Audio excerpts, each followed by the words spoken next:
The screen's not on in the back.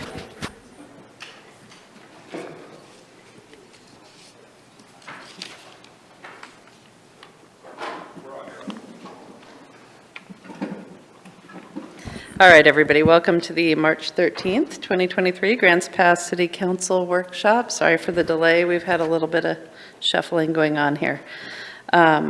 First up, our destination marketing organization is giving us an update.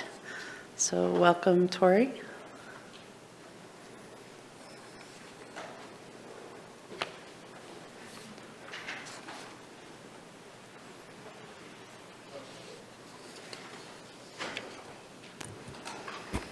All right, everyone can hear me. And I apologize to the counselors to my left here if I don't make much eye contact. I'm not swinging enough for you guys to see me. Thank you, Council, for having me come back and give you guys an update of what we've been working on, and ready to show more of our new brand that we kind of showed you our last presentation and give some update on the marketing that we've been doing. So thank you for having me here today. I'm going to do kind of a reminder of who we are and what we do, an update from the current fiscal year we're operating from, and then also an update for our next year business and marketing plan, because that technically would have happened in January, but I was out on maternity leave, so we're on a little bit of an adjusted schedule here. So thank you for that flexibility. So again, just a reminder who we are. We are an economic development agency, but we're really niche and we're specific in the visitor industry and working to inspire and drive visitation to Grants Pass and Josephine County. We want a stable visitor industry. We want to manage visitor expectations so that they have a great time and have the experience they expected to have. We want to protect the local livability. If our tourism industry makes our locals dislike our visitors, it's just not a good time for anyone. And we're seeing some of that in some of the communities across Oregon now, so that they're really important to be that bridge. And so that could be if a trail is getting too much use, can we market some lower use trails and help redisperse some of that visitation? And so that's how we kind of do that from a marketing angle. And then, of course, help develop our destination and visitor experiences. Can we bring some new experiences? Can we be a part of that? Can we help collaborate with partners or find new opportunities that entrepreneurial-based locals could start a business from and fill a void in our visitation assets? And as a reminder, our vision, of course, this is the dream. If all things worked the way we wanted, would be a year-round, robust tour industry that is balanced with local livability needs to keep the friendly small-town values and sustain unique experiences within Josephine County. And so every day we work towards our mission of establishing trust in the community by promoting these unique tourism assets and working to continue and always have that lens of our local livability and our organizational values of community, commitment, energy, transparency, and inclusion. Just a reminder of who's on our board of directors, and I have several board members in the audience today helping support Ashley and Tamara. We do have 2 open seats on our board right now. We are looking for a financial institution representative, so if you know anyone really interested in tourism, I'm happy to take some names. And then working to fill our county commissioner liaison seat, as that was filled by Darren Fowler, who did not rerun for his seat. So we'll be working with the current commissioners to see and gain interest and try and pull them into this engine that we're working on here. So I did want to kind of just show how we compare to a couple of our neighboring DMOs as far as size and budget and what we have available. So I have Travel Medford and Travel Ashland here as an example. Our annual budget is about double Ashland's, but half of Medford, so we're kind of in that middle area. The budget number, for those who were at my last presentation, will know that this year we are operating at a much higher budget because we had some rollover and some unexpected collections from the increase in the tax. So this year we are operating at over $1 million budget, but our more typical annual year-to-year budget will be in that $820,000 range, and that's what next year's budget that I'll present is within. Our agency now has 2 full-time staff members. Griffin Storm there, you can give a little wave. He is our new marketing and communications coordinator and really helping with our new website, helping ensure that our listings are current in the statewide database, so they're showing up on Travel Oregon's website, Travel Southern Oregon, and our new website will be fueled by this database as well. We have 2 agencies of record, a contractor, and we have Alice who can also give a wave. She's our AmeriCorps placement, and she's really helping in that destination development space for us. Her position is actually co-funded. Travel Southern Oregon and Travel Oregon also helped contribute funds for her position, so we're only paying a third of her time. And so she is serving on a full county perspective, trying to help bring in the Illinois Valley and the Applegate Valley assets so that we're this one great visitor experience. And I know in the past, a lot of times, Grants Pass was really marketed as come here and go to Crater Lake, come here and go to the Redwoods. We're a great home base for all these things, but that sends all of the daytime economic dollars out of Josephine County. So we really want to be the base camp hub for the Applegate Valley and the Illinois Valley and Wolf Creek and these areas that actually support our daytime lunchtime buying and gas and all of those purchases, trying to keep that within our county, and maybe you add a day while you're here to go do your Crater Lake bucket list item, or add a day to go to the Redwoods or that sort of thing. So that's how our marketing lens is slightly different than past destination orgs. Travel Medford and Travel Ashland are also slightly different in how they're set up in that they are part of the chamber. So, however, the staff that is listed there for Travel Medford is dedicated specifically to the Travel Medford work. And Travel Ashland has one full-time dedicated staff member exclusively to Travel Ashland, while some of the chamber staff helps support her role in some of the work that she's doing on behalf of Travel Ashland, but our chamber staff. Hotel rooms, I have county in there because it is including, like Morrison's Lodge and a few of our properties that are outside of our city limits as far as the number of hotel rooms that are available. And then of the 3 cities, we actually have the highest city tax rate for our lodging tax rate. Okay, so moving into the first half of this fiscal year, I do want to just start with a reminder of economic impact. Now, these are 2021 numbers. This economic impact report is updated annually. The new numbers tend to be available around May, so I'm a little shy of being able to provide 2022 numbers, but they're in the works right now. So in 2021, $153.5 million was spent exclusively in Josephine County on tourism and visitor-related expenses, and we employ over 1,900 people in this county on a visitor and hospitality travel industry position. And so you can see the breakdown by commodity. I will note that the chart says $142.4 million, and so that the other $11.2 million is travel and hospitality expenses bought by residents and locals in the area who are traveling either around the area locally or make those purchases and then travel to other parts of the state. So that's how that kind of breaks up. The chart to the right is kind of showing how visitors stay here. The biggest difference is that rural communities tend to have a higher rate of stay with friends and family, so that's what that VFR, visit friend and relative, statistic is, where we're at 37% and the state average is 28% in that rate, and then 55% staying in our hotel motel. Occupancy. So I wanted to kind of show how we're doing against our other counties in the region. Lake County is also included in the Southern Oregon region as tourism defines Southern Oregon. I know Business Oregon and all of the state entities have regions across the state and they don't align in any way, but for tourism, it's Josephine, Jackson, Douglas, Klamath, and Lake County. So for 2022, we were slightly behind Jackson County. You can see the orange there for 2022. For Q2, we were above Douglas and Klamath, and we were, basically right in line with Douglas and Klamath by being less than 1% off than them. I will say also these numbers come from a report that is voluntarily reported by our hotels, and we do have some hotel partners that don't report into this report. I know who they are, but because it's a proprietary reason why they may or may not report into that, I'm not going to call them out in the presentation today.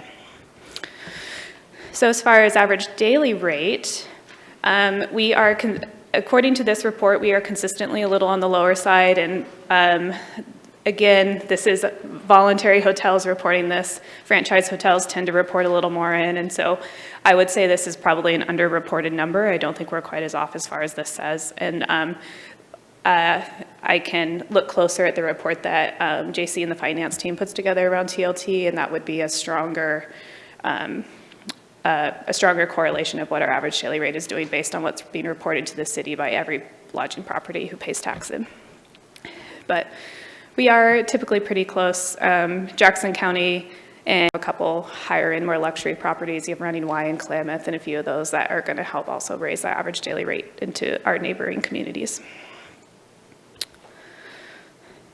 So that's occupancy and average daily rate and those sort of metrics. Moving into our marketing. We really focused on an off-season marketing campaign that was running from October to April, so it's still currently running. We had more spend in our digital ad placement, search engine optimization, and social media. We did still do print advertising, and we kept our exhibit at the Medford Airport baggage claim.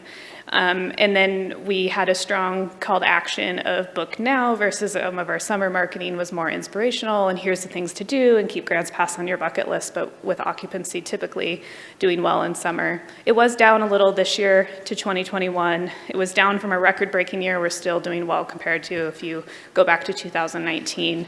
And this summer we will adjust and be doing some more marketing in our summer to try and make sure we're not missing any opportunity there. So what do the ads look like? So one digital campaign are native and programmatic ads, and native ads are made to look like another organization's content. So the picture to the right, 5 reasons you should visit in Grants Pass. This is a paid sponsored story and what it would look like on a BuzzFeed. So when you read your BuzzFeed story and there's content below of other things to click on, that's what it would look like. The bottom example is another example of how it might appear on a partner's page.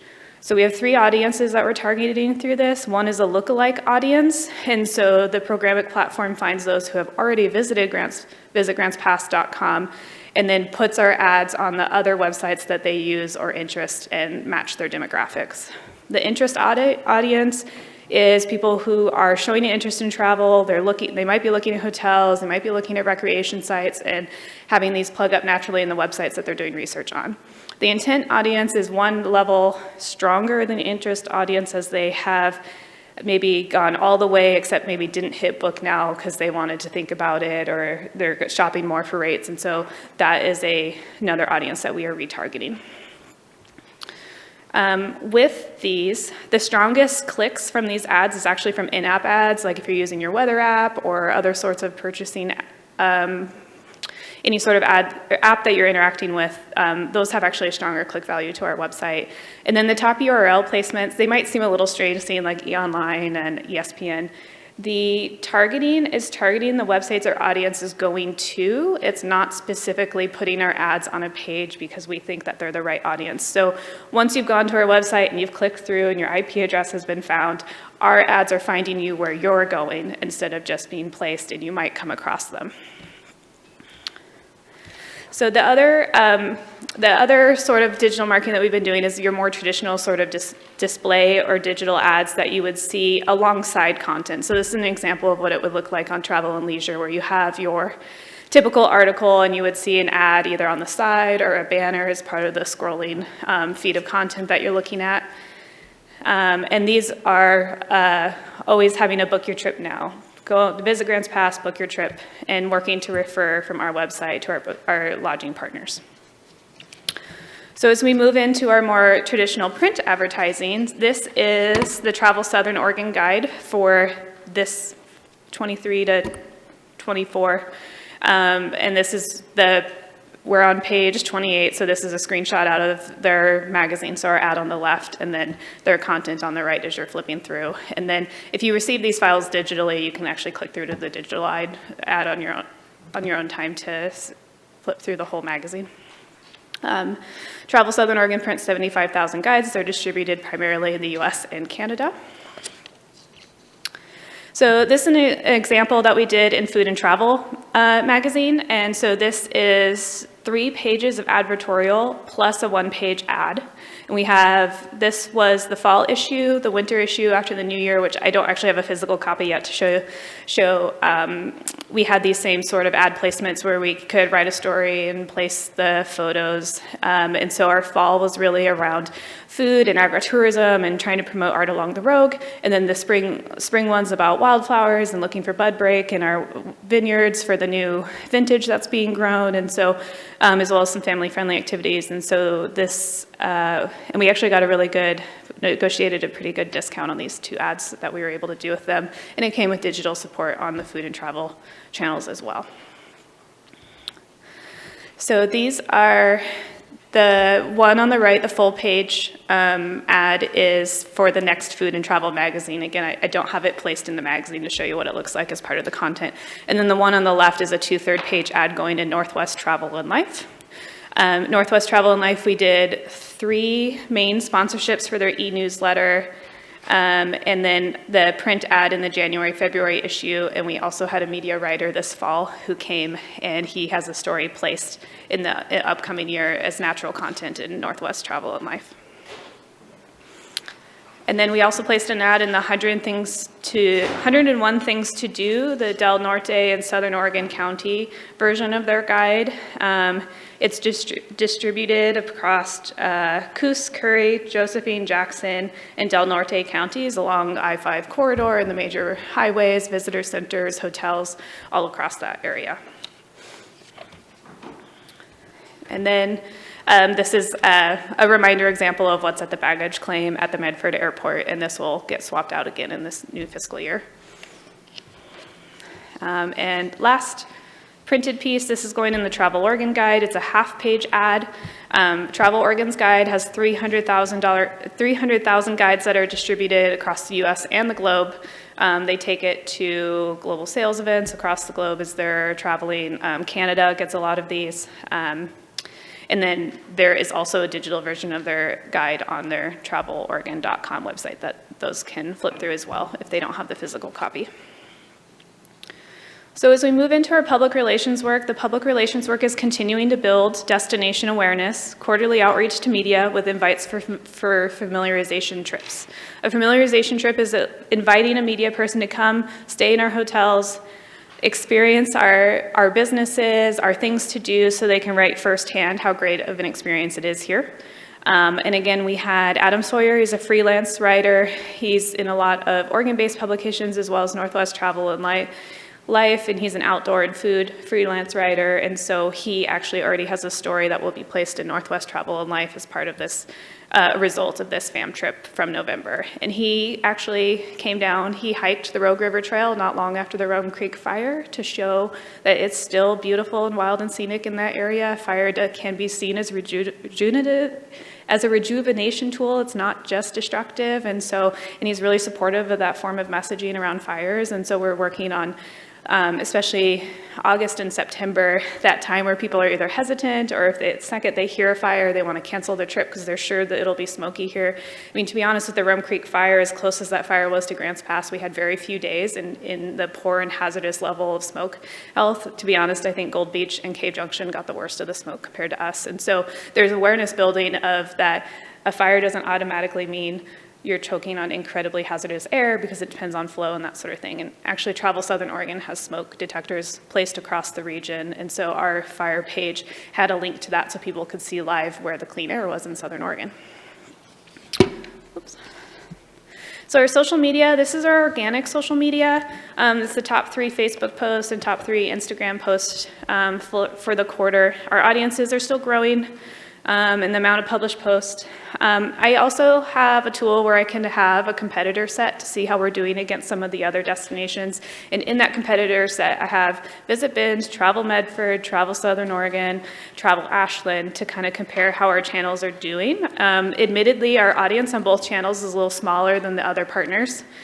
However, our engagement, particularly on Facebook, is 24 times what the other destinations have. We also, for the quarter, averaged around 225 posts, while our partners posted 65 times. And our Visit Grants Pass audience growth grew by almost 15% in that quarter. And actually, our other partners, the average was a decrease in followers on their channels. When it came to Instagram, we are a little bit closer in followers on Instagram than we are on Facebook. Our engagement was almost double the competitive partners, and our growth was 5% on our followers versus the 2% on our comparative competitors on their social channels. So I think we're doing a good job of being interactive. I know a lot of that's also locals who are proud, who are excited. We have more shares on our, it still shocks me the amount of shares we get on our post, and I know it's proud locals happy to share what a great place this is. So our paid social media. Over the quarter, we had over 2 million impressions. The ad with the Rogue Creamery picture is our best performing ad. We promoted First Friday every month that First Friday happened over the last year. This is the third quarter metrics on it. And the ad that had the holiday tree and the holiday events was the best performing First Friday ad of the year. So moving into the website. Our current website, we're continuing to keep it up to date while building this other website on the back end that has the new brand, the new database. We're actually in the testing phase, so it is available for us to click and see. When it comes to website traffic, quarter 2 was over quarter 1 as far as traffic. It's primarily paid traffic, but that's how you gotta get traffic anymore, it's pay to play. And it does show that the marketing is working because quarter 2 is consistently a lesser trafficked quarter for destination organizations as you move into the Christmas and holidays and busy season, and kids are in school, so families can't travel as much. But we were still above quarter 1. Also, a lot of our clicks came from our paid Facebook campaigns. So the top markets on our website are Seattle, Grants Pass, Portland, LA, and Las Vegas. I'm not surprised to see Grants Pass there. I know a lot of locals traffic our page, and then also we are the main landing page for the holiday events, particularly the holiday tree lighting, so I know a lot of people were looking for information at that during the December time. As far as conversions, those who came to our website through our paid search efforts clicked through to our lodging and dining partners. That was an increase from quarter 1 to quarter 2 by 62%. So they are looking for the places to stay and the places to eat. And so we had 431 referrals from our website to our lodging partners and 304 from our website to our dining partners during the quarter. In our top pages, the Farm to Fork experiences and Perfect Getaways are part of our sponsored content and digital ads that are being placed. And so they have, they went from zero marketing to a lot, so the 4,000% seems, if you don't pay for it, it seems like a lot, but that's the difference. I think what I do want to note, though, is Art Along the Rogue had a 201% increase, and it tipped right on the quarter edge as far as people either pre-planning or being October being the new quarter and being the event weekend as far as looking for things to do. So the second quarter was definitely higher traffic. So here's a sneak preview of our new website that matches the new brand, and I'm gonna see if I can click this and have this work so I can scroll the front page. So this will be our new landing page. We worked to really add in some accessibility, better accessibility on our website. So the video doesn't autoplay. It has a player that you can click and it'll pop up into its own feed. Right at the top of the page is about planning your trip. And these pages, when you click to them, go immediately to our business listing pages for the different categories. The latest articles goes directly to our blog. Epic experiences will go to a history page of how great the Rogue River and the Wild and Scenic area is, and the Wild and Scenic Act that dedicated our river. And then, of course, a call out to the visitor centers throughout the county, and then the typical footer that you'd see on a page. So we were really trying to focus on a clean site that very quickly had a call to action to start planning your trip. When we have a visitor guide available, there will be almost like ads throughout our website to order your free visitor guide to be shipped to you. We also have a e-newsletter program now, and so they're in the header and footer, and at times we can turn a pop-up on if we're trying to really drive e-news signups, so that no matter what page you're on, you can sign up for an e-newsletter.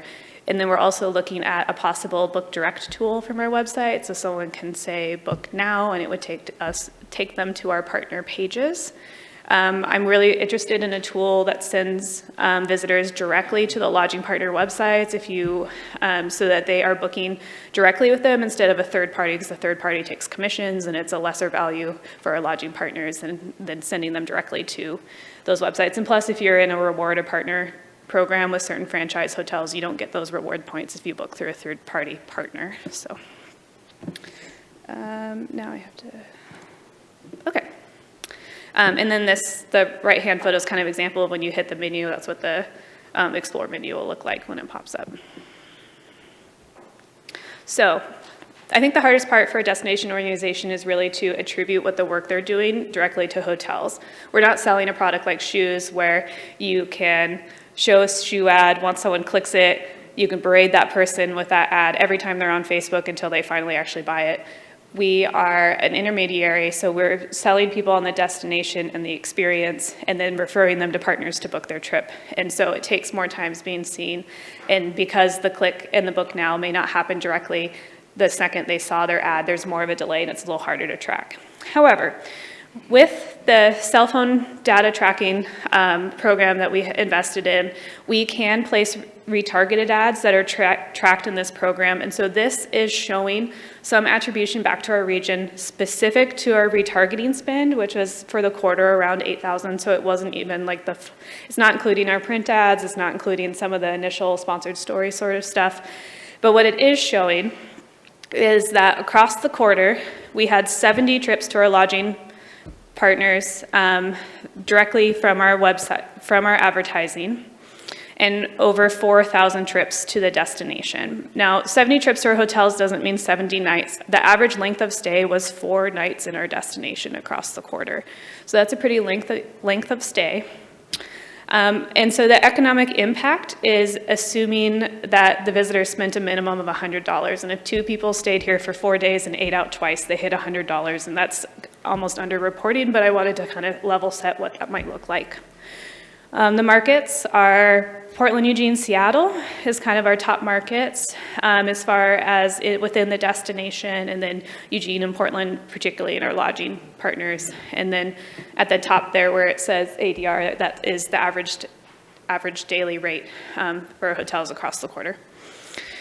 So what it does mean is I want to call out the return on advertising spend. For every dollar we spent, we brought back $61 into the community, and that is just, again, on this like one small section of our marketing campaign.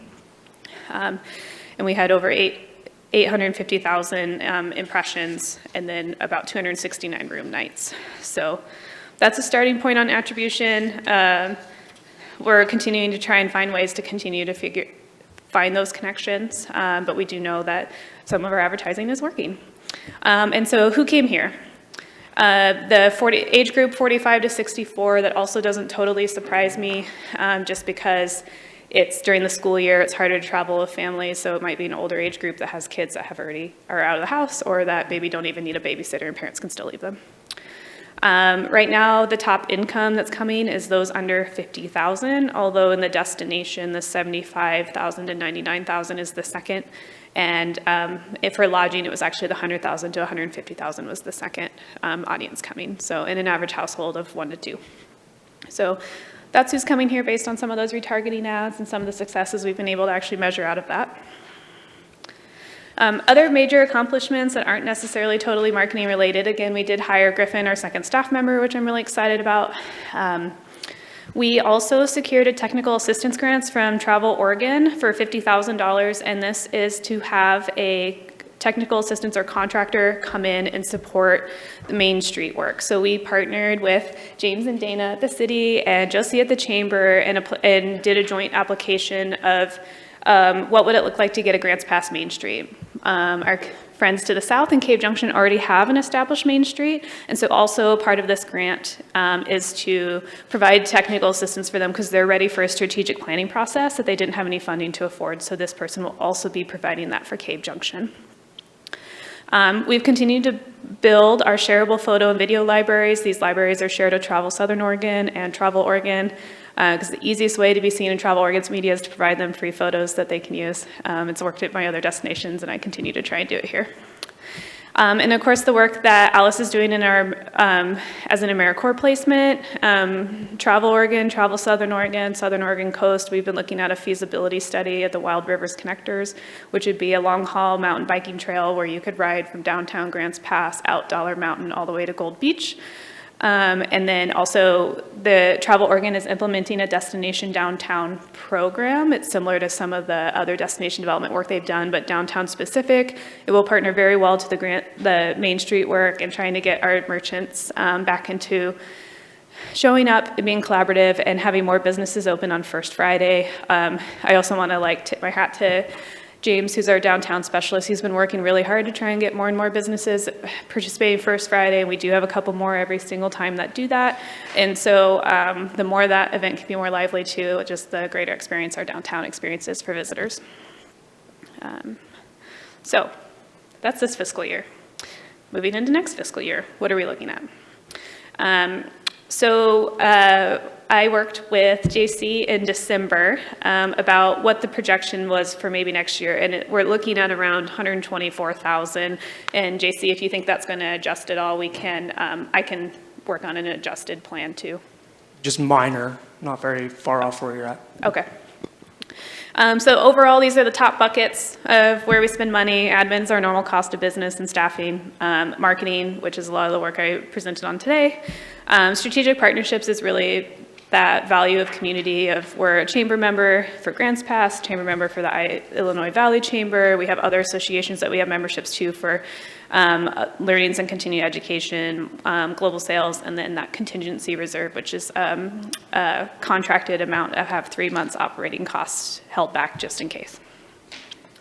So our marketing is going to continue. You know, the strongest opportunity is still our shoulder and off season, but our summer was slightly lower from 2021 and also maybe a little bit lower than some of our neighboring partners. So we want to make sure that we do have some advertising with a call to action to book now this summer, and then also thinking about how do we communicate if there's another fire that it's still a great place to visit.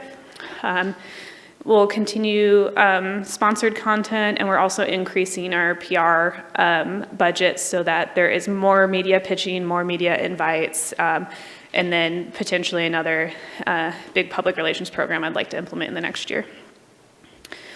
So kind of more tactically of what our marketing budget looks like. I'm not going to go every single line, but so our big marketing campaign, I do have 150,000 allocated. However, a lot of these tactics still feed into that and support. 20,000 is just set aside specifically for paid in social media, so that would complement our marketing campaign as well as the print ads. And if print ads are where we need to spend more money, we can pull a little bit out of the marketing campaign and bolster our print ads so we have some movement there. Keeping a strong paid search that's on all the time.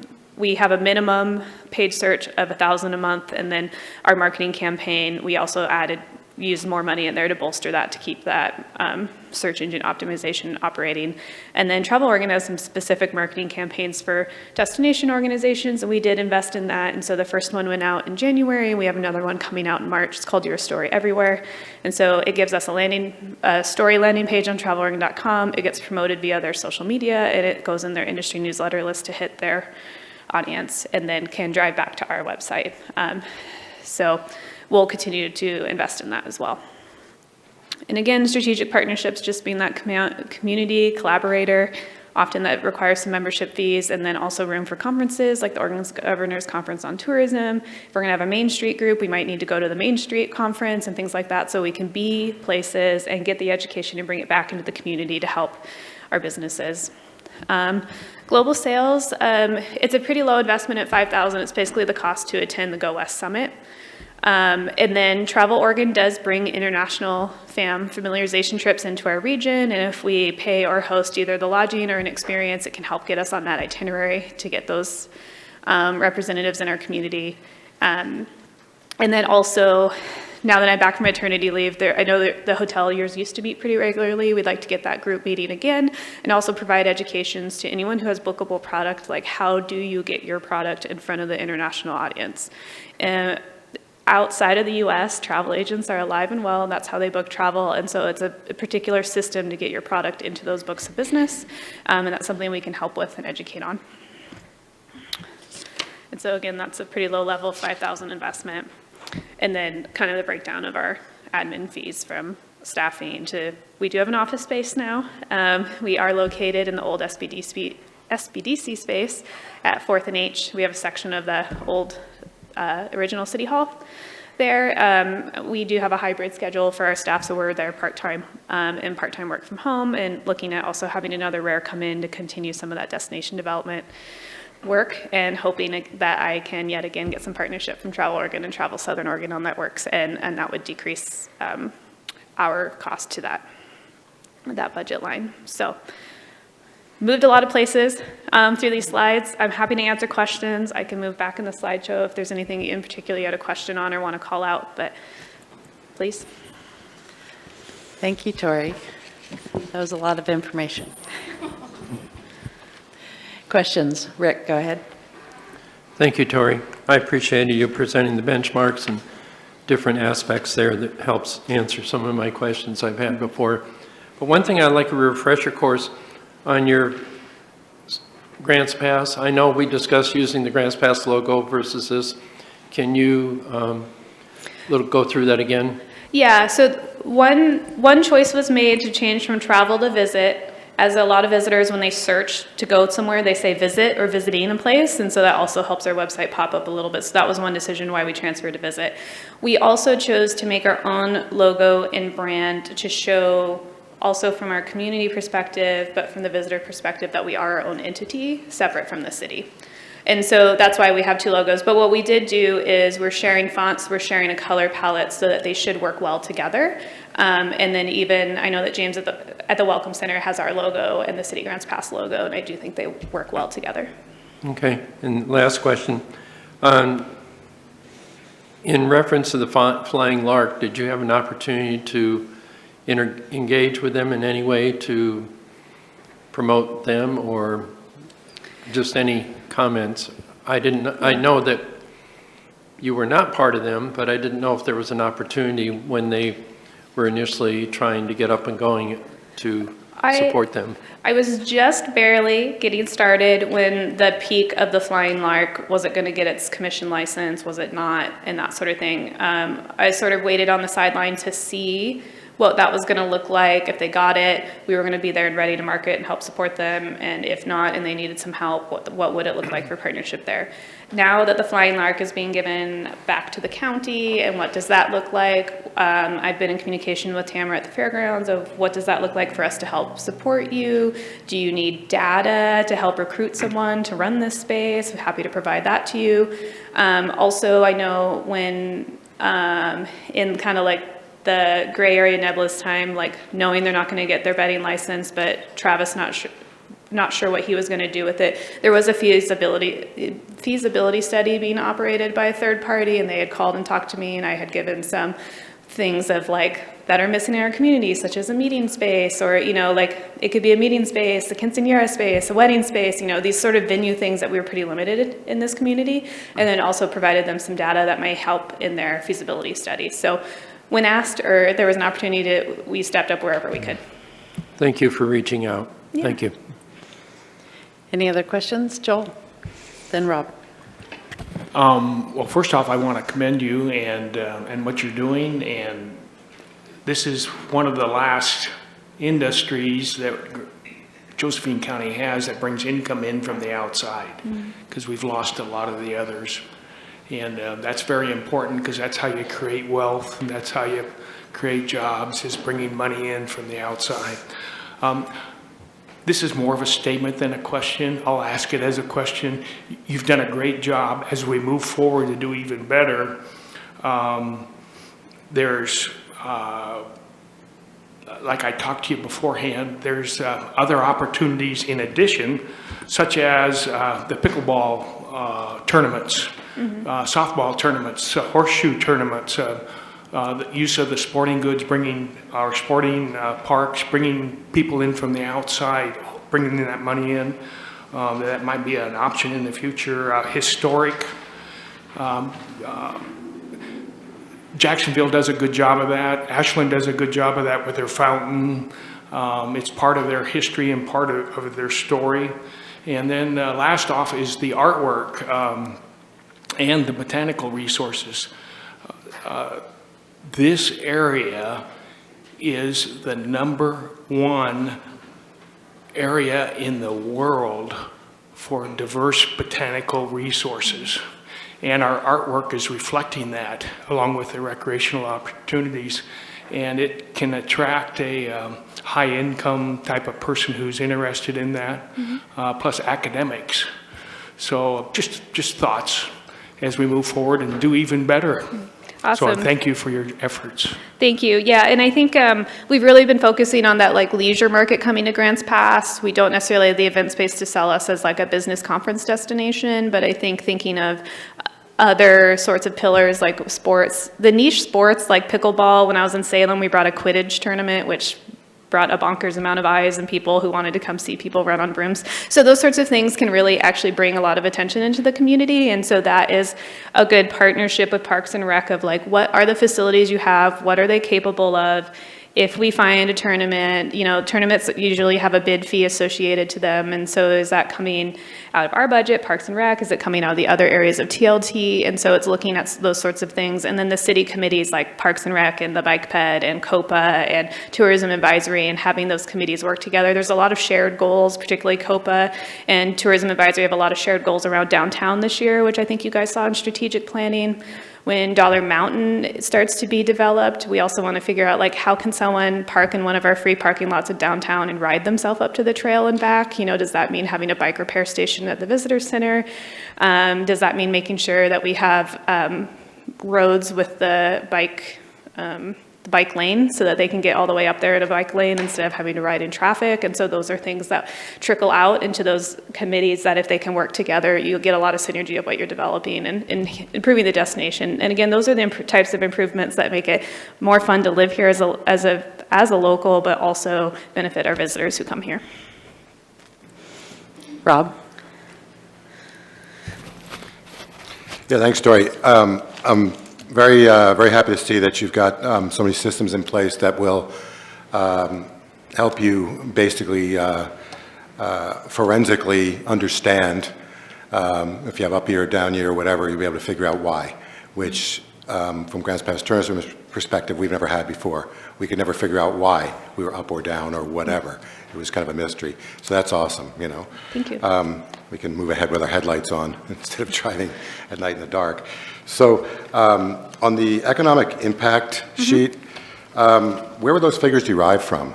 They're from the Dean Runyon report, which, did you guys receive a digital version of these?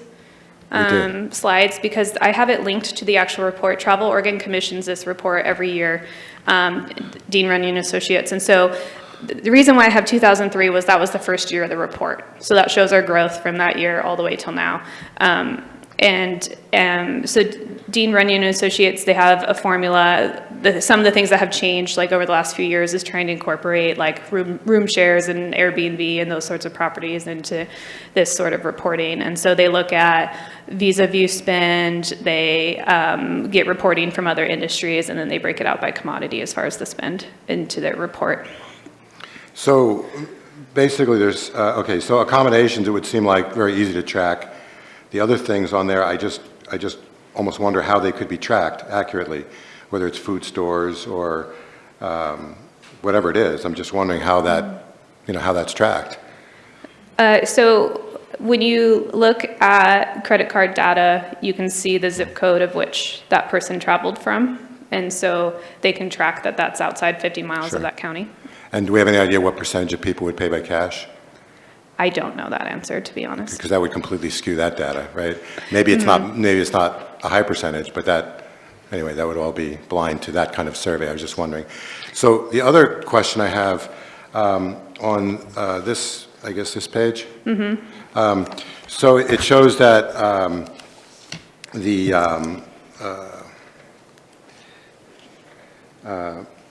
occupancy on the 3-year trend, how we're down in 22 versus 21, et cetera. The record-breaking year 21, and we're down in 22. And I'm just wondering how, while we compared on some other page, the size of the organization and the spending in Ashland and Medford, I'm just wondering what that exact graph would look like for Ashland or Medford. Are their room stays also down in 22 over 21, or maybe we're down less than they are, maybe we're down more than they are? Do we know that answer? Yeah, I actually, I could take screenshots and share the other counties. I do get their data too. Also on this kind of breakdown. So for example, in Q2, we were down 7% from Jackson County. One thing I do know in October is Medford specifically had a large cornhole tournament. They have their Heart of the Rogue event, and they have several large things. And the one thing that you can use from the sports tourism lens is, can you book sports that help that shoulder in an off season? And so that's where have a little bit of a gap. We do have Art Along the Rogue the first weekend of October, which was robust and really busy this year, but can it compete when against another destination that has almost an event every single weekend of that month? It's hard. So I guess I understand that. I guess the question would be, and you'd have to figure that out, but I'm wondering, so if we're, down or up more than they are, let's say have they added more new events, in other words? As you're saying that they have more events than us, that's obvious, they're larger than us. Mm-hmm. But the question is, if they had the same relative number of events year over year, and we had the same relative number of events over year, but we were down more than them, that might be an issue. Or if we were down less than them, they need to study what we're doing better. Mm-hmm. But I'm just wondering, exactly what their, what those particular graphs for those two entities would look like, whether they're, whether we're tracking with them or whether we're down more or down less than they are. yeah, I would say like we're pretty in line. All of our Southern Oregon communities, December is typically and January, which is not included in this quarter, is typically the hardest months. I don't have memorized what their chart looked like, to be honest, but I do know that we were not the only ones down a little bit in occupancy, and across the region, ADR was staying pretty strong, even with occupancy down. Thank you. Mm-hmm. Val, then Joel. Yeah, thank you, Tori, and board members for being here. This is great to see. I was kind of curious, because I do know that Alice has been doing destination work and working Cave Junction and that sort of thing, as to what has come about as a result of that, in terms of where you think our strength is, I guess. I also, on the people power, the very first one, how we compare, we had two agencies of record. What does that mean? So that means I employ a PR and marketing agency. That is the Okay. capacity of that work, from designing ads to placing them, scheduling or paid social media, that sort of thing. Okay. And then the other agency we use is our photo and video company, who's on retainer all year to go, hey, this is happening, I need you to go capture that. From the destination lens, one of the things that I think is an initial improvement is Alice getting to know the businesses out in those communities, pulling that business information and getting it into the system, the databases and things that fuel our websites. One of the things she's working on is a study for, and this doesn't necessarily apply to the Grants Pass TLT too much, but looking at alternative lodging for those in the greater county who are trying to find entrepreneurial ways to make their historic properties, and especially properties adjacent to our outdoor spaces, be able to have a agritourism stay. We have tree houses out there, things like that. Also trying to identify what are the land use things that keep those who live out there from being able to develop those sorts of products. And then Main Street work, and then we have our Rogue Valley Food Trail, which is a self-guided tour to our different farm properties, restaurants that source local, wineries, that sort of thing, and trying to bolster representation on that for the Grants Pass area. Is when that came out the first time, it was during the gap where there wasn't necessarily a DMO, and there was city staff trying to kind of keep this work balanced, and so there was only like a couple Grants Pass-based businesses on there, and so we were really trying to get more of the share of that map. Okay, yeah, and I totally appreciate all the information, because I'm technologically inept, that you've done in the social media world and that sort of thing. So I think that's just awesome. And also the networking that you've done with local magazines and getting our ads out. So just appreciative of all that you're doing. Thank you. Joel? So the question I had is, every industry is cyclic cycles. And so, like the timber industry was dependent on housing demand, and with high interest rates, people were laid off. Now with the tourism industry, as we move forward, not where we've been, but as we move forward, what can we expect with some of the energy chaos that's coming our way, and persistent inflation at about 11%, 7 to 11%, and perhaps less disposable income, perhaps not, I don't know. But what to describe the cyclic part of tourism as it applies to Grants Pass and what we can expect in the future. Yeah, so wildfire and air quality is one of those things that year to year will be a battle for this region. Economic turmoil or possible downturn is definitely something that slows tourism. Interestingly enough, Americans are spending like crazy even with inflation high, so it's kind of, we're in this unsure how that's going to shake out. The gas prices, the gas prices this summer, typically what you see is a reduced road trip size. So actually during 2020 and COVID, the average road trip was like 600 miles. Typically we think of a road tripper as like maybe 300. And so you might see that contract to more like 150 as you're looking at the economy and trying to figure out if those numbers are contracting, you can focus one reason why I like digital marketing is you can adjust it and change it more quickly. It's more agile than print or like a billboard that sits there. And so we could, if those are shrinking, then we can shrink our marketing radius to hit that ideal road trip market. And so, yes, that disposable income is needed to travel. I think right now we're in this, there was a huge pent up demand to travel, and that's what led to 2021.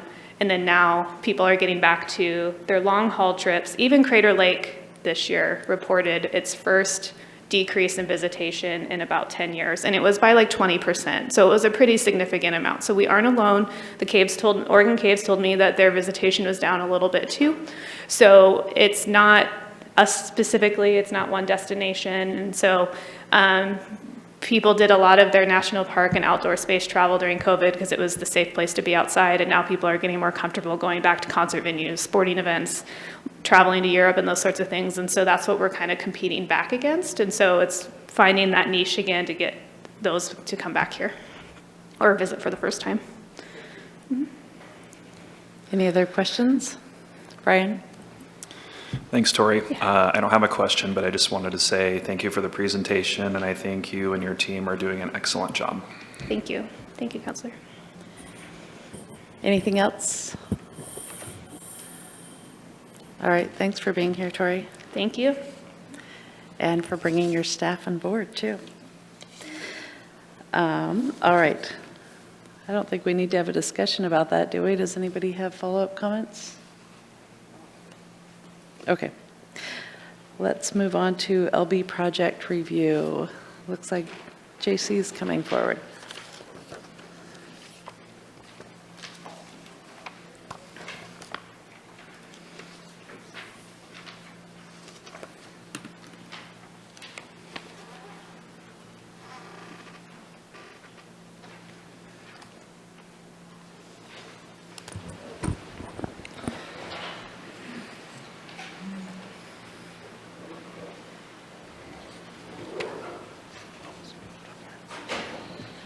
Trick me.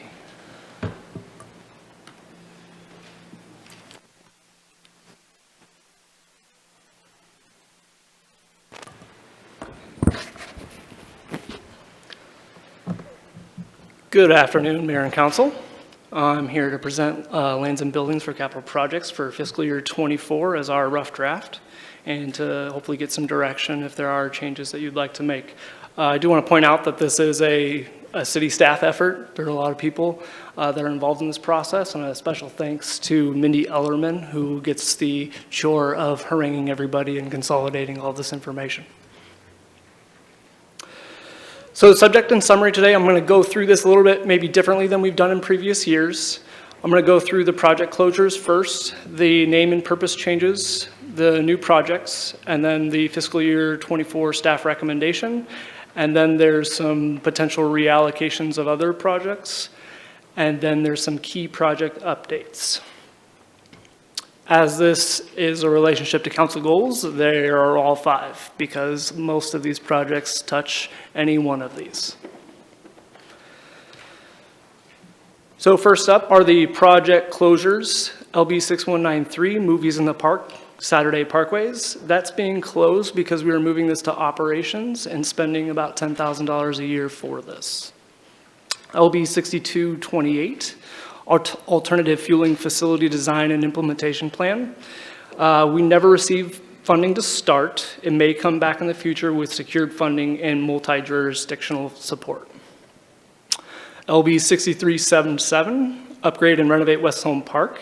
That's expected to be completed by the end of fiscal year '23, and this will get money from LB 6189 to close out. LB 6402, the aerial photography update, that's actually moving to operations and just going to be a year-to-year expenditure. LB 6413, Municipal Buildings Capital Asset Plan. That project was actually completed and presented to council, and we're working towards the execution of that plan. LB 6419, Loveless Park Improvements. That was presented in the strategic planning as completed by the Parks Committee. LB 6433, Senate House Bill 5561, Affordable Housing. That is actually your DAS funding, and that should be spent by June 30th, which is why that should be closed out at the end of this year as well. So now I have the name slash purpose changes. So LB 6420 is going from Hillcrest Training and Expansion to LB 6420 Training Facilities, Equipment, and Props. Now that's dependent on LB 6398, which I'll talk about here in a little bit, is to refurbish Hillcrest Public Safety Station, which coming later, we're talking about doing a study, and I'll go over that here in a little bit.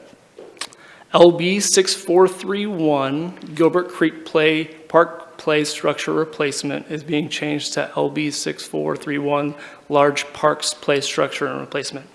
So in reviewing it this year, there was an error made last year. So Gilbert Creek, as per ORS definition, we don't feel like fits the model of TLT.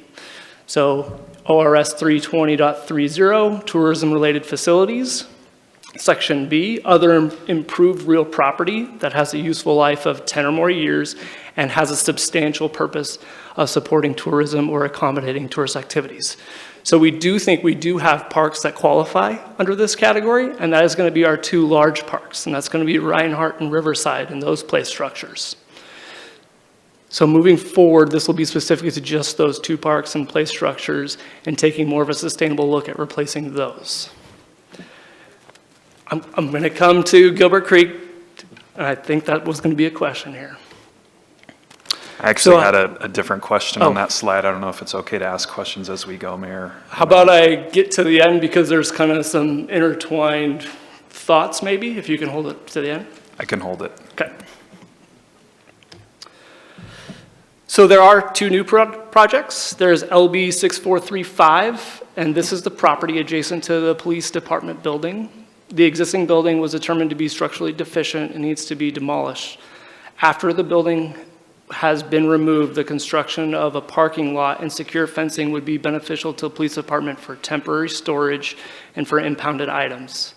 The long-term plan of this lot is to construct a secure evidence facility and equipment storage for the police department. And then LB 6437 is also new. That is small park play structure replacement and development. So this would be the replacement more or less of last year's Gilbert Creek. This is the converse to the repurpose of 6431 for large parks play structure replacement, and staff would like to make this institutionalized and part of the ongoing sustainable plan for our smaller non-lodging tax eligible parks. And here is the fiscal year 24 staff recommendations. When we started in this process, we figured we had about $150,000 of free money available in LB00. In doing this process, we found about another $50,000 in closures of projects. So here's the list. LB 6398, refurbish Hillcrest Public Station, was part of the strategic plan. $100,000 would be contributed to complete an all-encompassing study that would look at the current building needs and requirements, upsizing the building operation for long-term growth, current response feasibility, moving the facility, and change in the service response, and potentially training location and feasibility. LB 6318, parking lot art. This would be $15,000 to do the Brown Bear lot, leaving potentially only the Redwood lot. The balance comes from not paying for the Beaver lot artwork to date, and I'll give you an update on that here in a little bit. This just gives the flexibility to start the work on the next potential COPA project. LB 6435, and I have it on here twice, and it'll make sense when I talk about that $150,000 to $200,000 jump. So the first $35,000 is a current unsafe building that I just went over for the police station, next to potentially come a long-term evidence storage facility. And then LB 6437, small parks play structure replacement. We're going to try and build towards making a more sustainable effort in non-transient lodging eligible structures. And then again, back to 6435 to round out the 200,000 to give 70,000 to the 712 Northeast 7th Street project. If we were to get additional revenues, the staff recommendation would be to throw that money into LB 6435, which is the 712 Northeast 7th Street, up to the 300,000 potential project estimated costs. There is potentially the ability for you to move some money as well in LB 6391. There is a blighted building removal or replacement that has $100,000 from the URA that is sitting there currently. Can I just get a quick question? Is that 712, is that the pest building? Okay, I just wanted to get my brain wrapped around it. Thank you. And here's a potential reallocation of other project funds. I'm not going to go through all of these because I do have an update for some of these, but the ones in red are kind of, yes, they do have general fund monies, but they're kind of far along in their projects. And so to take money from these at this point, you would potentially be ending some of the activities that we would be doing. And so the two I want to go over right now is LB 6189, because I'm not going to give an update later. In fiscal year 24, park staff is reviewing the following projects of skate park repairs, basketball court installation at Fruitdale Park, sunshade installation at Fruitdale Park, basketball court rehabilitation at West Home Park, baseball field renovation at Gilbert Creek Park, and small shelter installation at the dog park. And then LB 6388, that is surplus property sales for affordable housing SDC's reimbursements. Now I'm going to go through a list of key project updates. LB 5067, Public and Park Tree Program. In fiscal year 23, 11 trees have been ordered to be planted in vacant tree wells and planter strips downtown, with an additional 4 trees will be removed due to declining health and replanted as a part of the project. Planting is planned to occur during the month of April to coincide with Arbor Month. In fiscal year 24, the Urban Forestry Division is going to continue to work with the UTAC to identify more planting locations.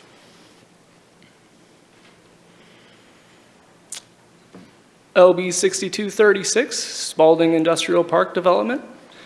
There is a sewer project that will be coming before council in April to design sewer improvement. That is correct. LB 6314, Downtown Restrooms and Welcome Center. The Portland Loos at Beaver and Osprey lots are purchased, engineered, bid, and awarded, and we're waiting on the contractor for the start date. The Welcome Center has revised designs and awaiting for an updated cost from the architect, which I believe that's another workshop here coming up in April as well. LB 6315, Beacon Hill Park Development. In fiscal year 23, monies will be spent to re-engage a design firm to update and resubmit conceptual planning documents for the city site plan approval permitting process. In fiscal year 24, city staff will be working to identify and potentially apply for a grant funding of Phase 1 Beacon Hill Park Development.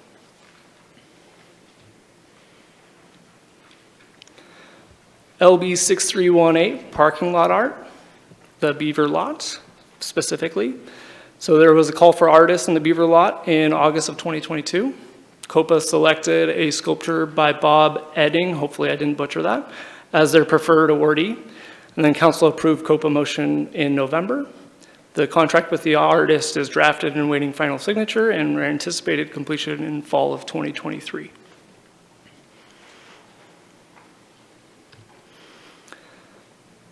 LB 6343, Parkland Acquisition. In fiscal year 22, the city purchased property at 2467 Allen Creek Road with existing structures. In fiscal year '23, monies were spent for asbestos surveys and pre-demolition inspections of these structures. In fiscal year '24, monies are planned for demolition of the structures on the Allen Creek property. And then there's also monies planned to be transferred from LB 6189 to bring the project balance to current.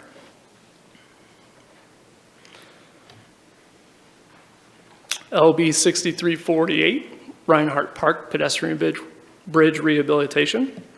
This was largely paid for from water and wastewater that will focus on structural components, and potentially re-looking at the definition of lodging tax facilities. We think that this could be eligible for future lodging tax contributions.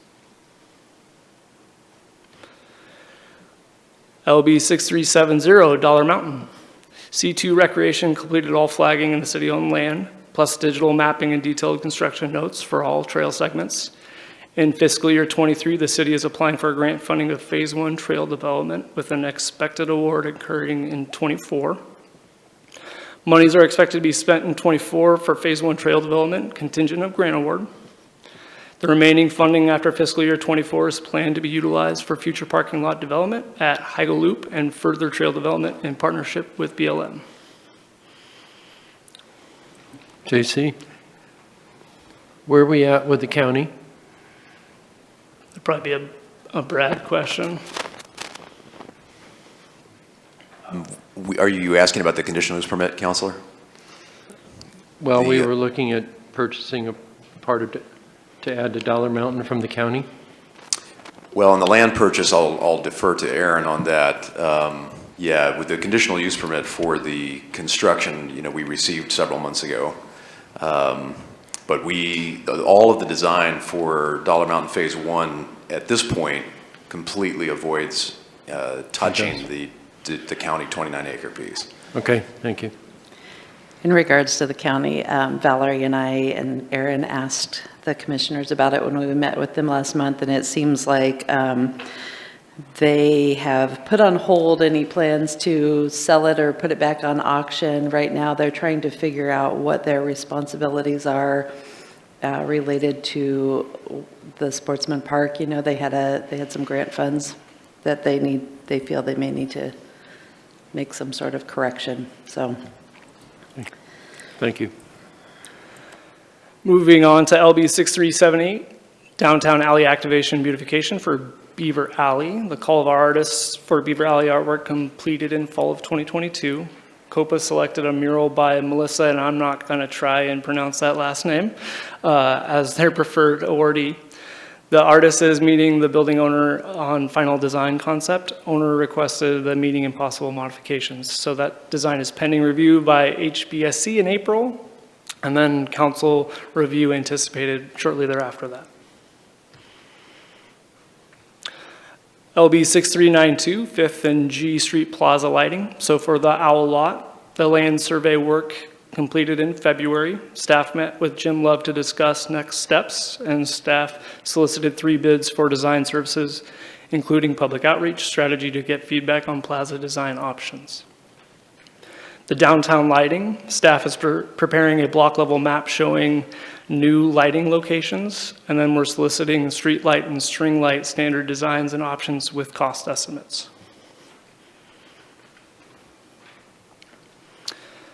LB 6393, restore, replace Caveman Pool. In fiscal year '23, the city awarded a contract for the design of new aquatic facility. The monies will be spent during fiscal year '23 on Phase 1 of the new pool design. In '24, monies will be spent on Phase 2 final pool design, and staff will be developing funding strategy for potential new pool construction to occur in fiscal year '25. And that has ARPA and urban renewal funding as its designation.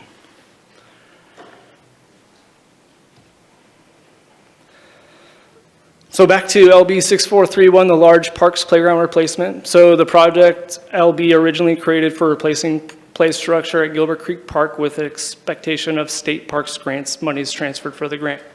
Gilbert Creek was not eligible for the state parks grant due to the lease term being less than 25 years. So now moving forward in fiscal year '24, the budget development of this LB project was decided to be changed. And then the city applied for the LWCF grant fund for Reinhardt Volunteer Park for replacement of about $400,000 worth of equipment. And there's a 50% match that is going to come from lodging tax.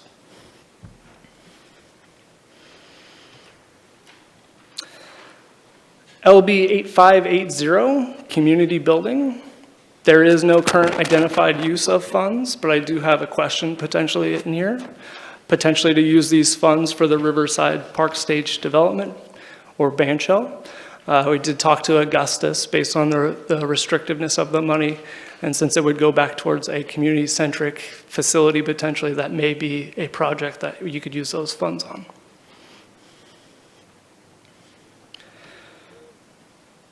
And I know that was a lot of information. So as a call to action, it's at your discretion and just provide staff with the desired changes to the current draft of the LB project document. All right, questions. Brian, did you still have a question? Yes, but go ahead. Dwayne? Just a couple questions I wrote down. You didn't bring up Baker Park, the bathrooms there, though. I didn't see anything about them getting replaced. Or did I miss that? Are you talking about the loo? The loo, yep. That's designing, Brad probably has. Yes, we are working on that, Counselor. We originally had identified a location lower down on Baker Park. We're working on a location kind of up closer to the public safety building near the entrance. We have worked with Torton. We have an initial design concept on that. So, the funding's of course been allocated by you, and we're just at this point kind of looking at the best location to sewer that to. The sewer line actually happens to be about 14 feet deep. That's in the driveway coming down from Park Street towards the boat ramp. So it's pretty expensive to get down there. So we're trying to figure out an alternative way to sewer that loo so that it could be heading the other direction and save us probably around $10,000. So we're getting closer to bringing you sort of that final design. That one seems to have a lot of problems with things going on there at that park, so it'd be nice to make that safe for people there. And then the fire station, why are we spending $150,000 to tell us we need a new fire station? So I believe in strategic planning, it came up of what are the options? And so this would be a study to figure out, do we need to refurbish the building? Do we need to demolish it? Do we need to find another location to house a bigger structure? It's supposed to be all encompassing to figure out what that may need to be and or look like. Just some of the public might be saying, hey, we're spending $150,000 and no, we need a new fire station. I mean, seems a lot of money. Just my comment. Rick, then Brian, then Val. Thank you, J.C. On the LB project 5067 on Public and Park Street program, again, 11 trees to be planted in the vacant wells and so forth. What type of trees will they be? Similar to what's there already, or are they changing in the? I'm going to defer that. Yeah, that's not really my expertise, but I'm sure Brad could answer that. Well, I can't answer the specific species. I do not have this exact species, but they are going to be similar. And of course, we had our urban forester look at those, and actually Tony did before he left us, and then our new urban forester who was hired a few weeks ago has been looking at it too, and just to ensure that we have the right species selected for those specific locations. Okay, I've been pleased with the look of the previous trees, or the ones that are down there now, so I hope they would be similar, but I know there can be other characteristics that they're looking for as the reason to change. So. Right. I do believe they're similar. They're certainly not going to be some big class 3s, oaks or something, but yeah. Whatever. Okay, thank you. Brian. Thanks. We just went over like 50 things. Back on slide 5, talks about LB project 6420.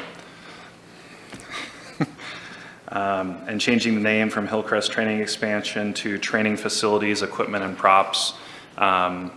Is that new description and that project, is that specific to fire? Because the old one seems specific to fire and the new one seems more general.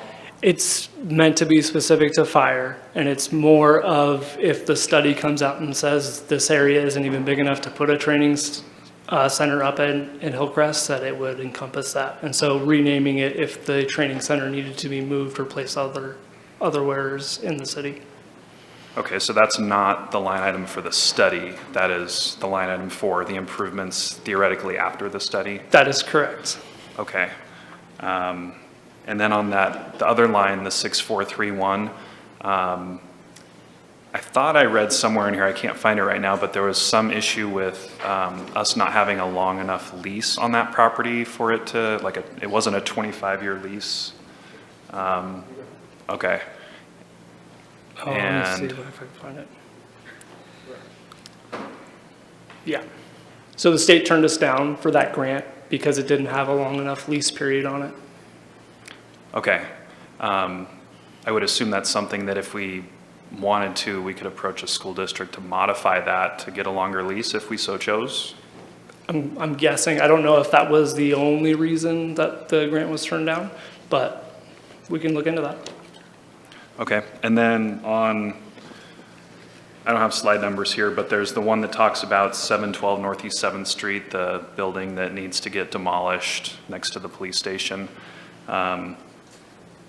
And it has 35,000 this year and then a funding target of 300,000. So does that mean that the demolition is going to cost 35,000 and the paving and fencing is going to cost the rest? No, I wish Wade was here to answer some of these questions, but I think the demolition is around 100 grand, and then the 200 grand on top of that for the total would be towards the paving, regrading, and fencing that would be. Okay, Landscaping, I forgot that too. okay. I wanted to second Dwayne's point about the study, but I know we're not to comments yet, and I'll give another person a chance to ask questions. Valerie? Yeah, my question was on the Owl Lot Plaza, it's LB 6392, 50th Street Plaza lighting. I was looking, it said, staff solicited 3 bids for design services. When are those bids due? Is that something that's out right now, or where are we in that process? We are out with that. We have received Jim Love's, but we're waiting on 2 others. Okay. Yep. Okay, so, and then preparing Silica streetlight and string light standard designs and options. Okay, so basically, is that, and I know it's a LB 6392, but is the plaza area that URA, the urban, it's in the urban renewal area? So we could technically use funds from that as well? Yes. Okay, thank you. Vanessa? To follow up on that, I was curious to learn what recommendations Jim Love had when staff met with him for next steps. Do you know of that? Yes.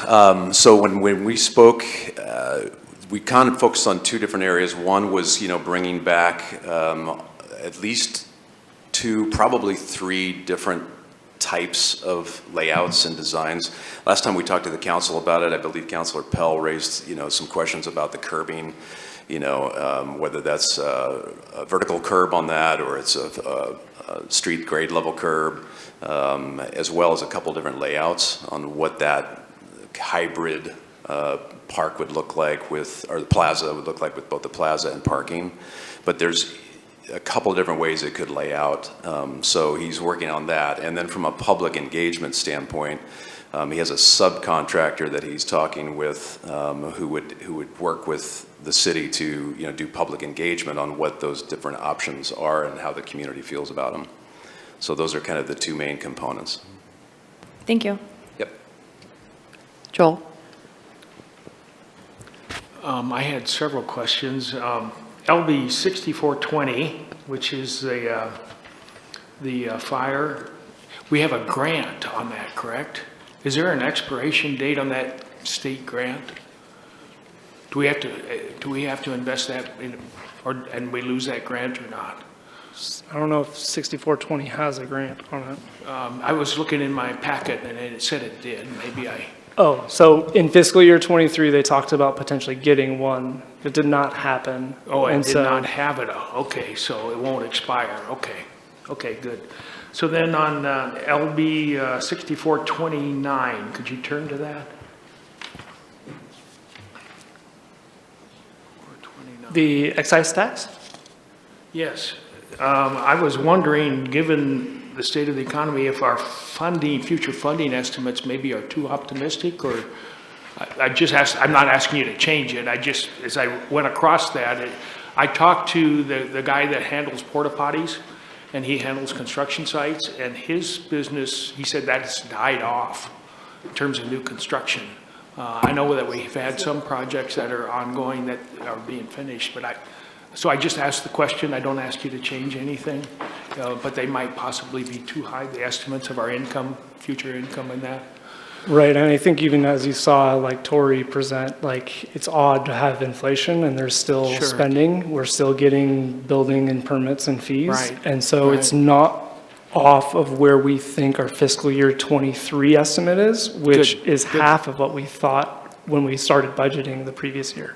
Okay, good, good. I just want to make sure I'm situationally aware as we move forward. I'm trying to be as realistic with these numbers. I don't want to overpromise and then Sure.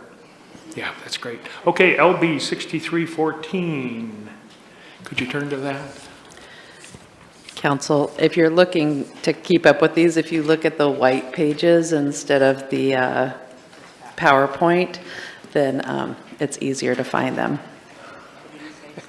Thank you, Mayor. So on that, there were several other projects for downtown, like the Art Walk along the railroad, the tree wells, which we've had presented before us, but we didn't take action at that point in time, but was going to come back to us. And then the historic banners, we were going to get actually they could call them tourism banners for that matter, very small expenditure, but we were going to get a grant, and that grant didn't happen. Does LB 6314 funding cover that, those three things as well? The Art Walk, the tree wells, and the banners?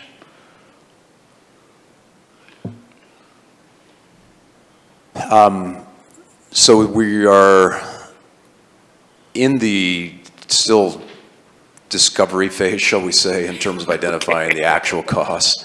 Okay. You're right, we had did not get the T-Mobile grant for the banners. We're estimating in that sort of 15,000 range to install all those, so, Not a whole lot, yeah. that money would have to come there. I think one of the goals of today is to ensure that the priorities that JC has just laid out are still in line with where you want to go. So, for example, in 6314, we have been putting a priority on the plaza and the downtown trees and the lighting, but not on that art walk. And of course, the banners we know are a priority, but without the grant funding, that would kind of slip down to maybe like a third or fourth priority. So I think, maybe if there's changes to those priorities that come out of today's discussion, then we'll have to go back and look at those. Okay, good point, Brad, thank you.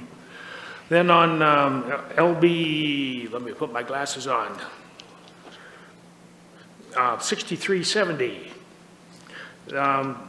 We borrowed money from, I think, our vehicle replacement fund, is that correct?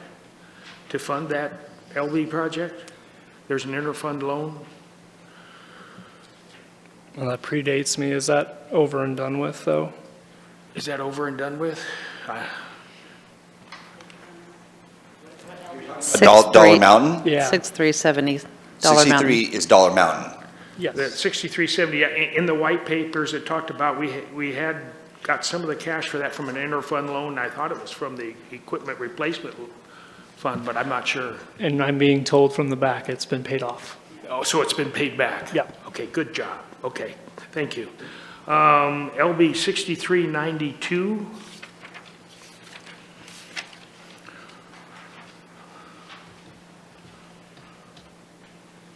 I was just looking at that as a possibility for the tourism, economic development, historic banners. That might be a possibility for that, and I don't know if it includes enough money there to do that or not. I don't know. The transient lodging facilities, per ORS, it needs to be at least a 10-year capital, and I don't know if the banners would fit that. So it wouldn't qualify then? Potentially not. I don't know what kind of banners that we're planning on putting up, but Yeah. it may not qualify under the definition. Okay. Then on LB 6396 and LB 6397, and could you remind me what those are? Yeah, those are the small individual departments. So 6396 is for fire equipment, and that's just hopefully that they can put certain money away just for when they need to replace radios, or this was originally going to be for SCBA's. Right. And they're hopefully, they filed for a grant to try and replace those. So there's lots of equipment out there and needs for those departments. And Right. so your other one, 6397, is for police, same thing. Right, and it's something we need to do. The question I had on that was, they, like you say, they got a lot of equipment and it's worth a lot of money. Are we capitalizing that fund enough to, Absolutely or not. not? Or we are, or No, not? absolutely not. Absolutely not. So Okay, if you look at we're it, gonna have we- cash outflows down the line because we're not paying for the replacement of our existing equipment. Yeah, my understanding is if you go back in time, we reduced those contributions greatly through the budget cuts, Sure. especially through 21. Yeah, pay now or pay later, pay Right. more later. And so we don't have the funds to pay now. And so when you look out, and we actually did an exercise with fire, and if you lined out all the projects that they want to do within the next 5 years, which is just completely unreasonable, that could be $2 million a year. Yeah. It reminds me when I was on the volunteer fire department at Powers, our fire truck was 1944. It still worked, but it wasn't ideal. Okay, thank you. Vanessa? LB 6318, the parking lot art.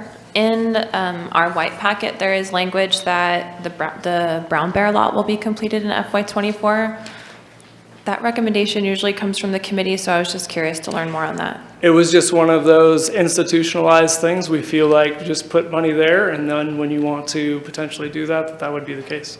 Okay, but they're not necessarily shoehorned into choosing the Brown Bear lot. It's just an opportunity, Redwood or Brown Figured Bear. it was the last parking lot potentially before Redwood, and I know that Redwood needs to be completely Yeah. overhauled. Yeah. And so it was just, might as well stick some money there and have COPA keep with their momentum. Thank you.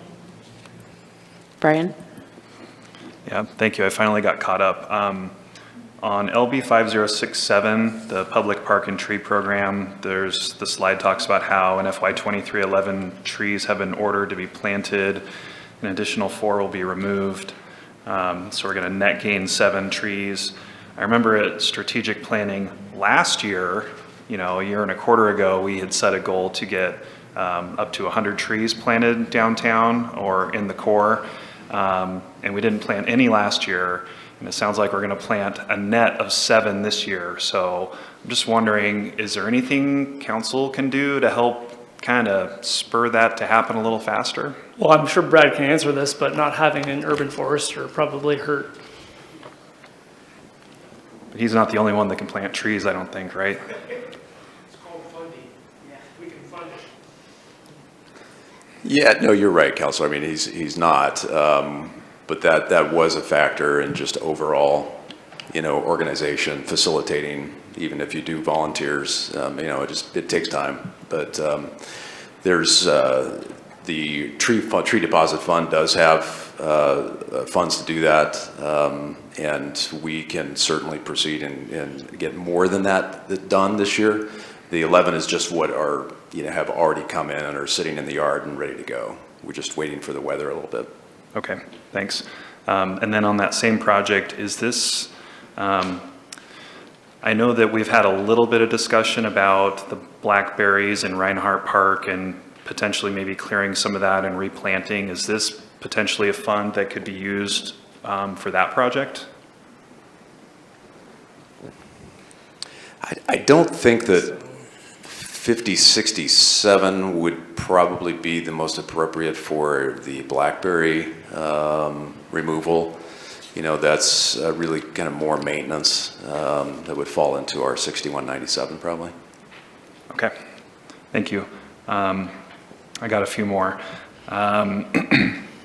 On Beacon Hill, which is LB 6315, we've only had one discussion about this, but I know that there's the potential to maybe sell a little bit of property there that could potentially help fund that project to happen. And I saw that in the breakdown of funding resources, there's at least $400,000 of general fund there. So could we potentially maybe break off a little one or two pieces of that and then free up some general fund money in that LB?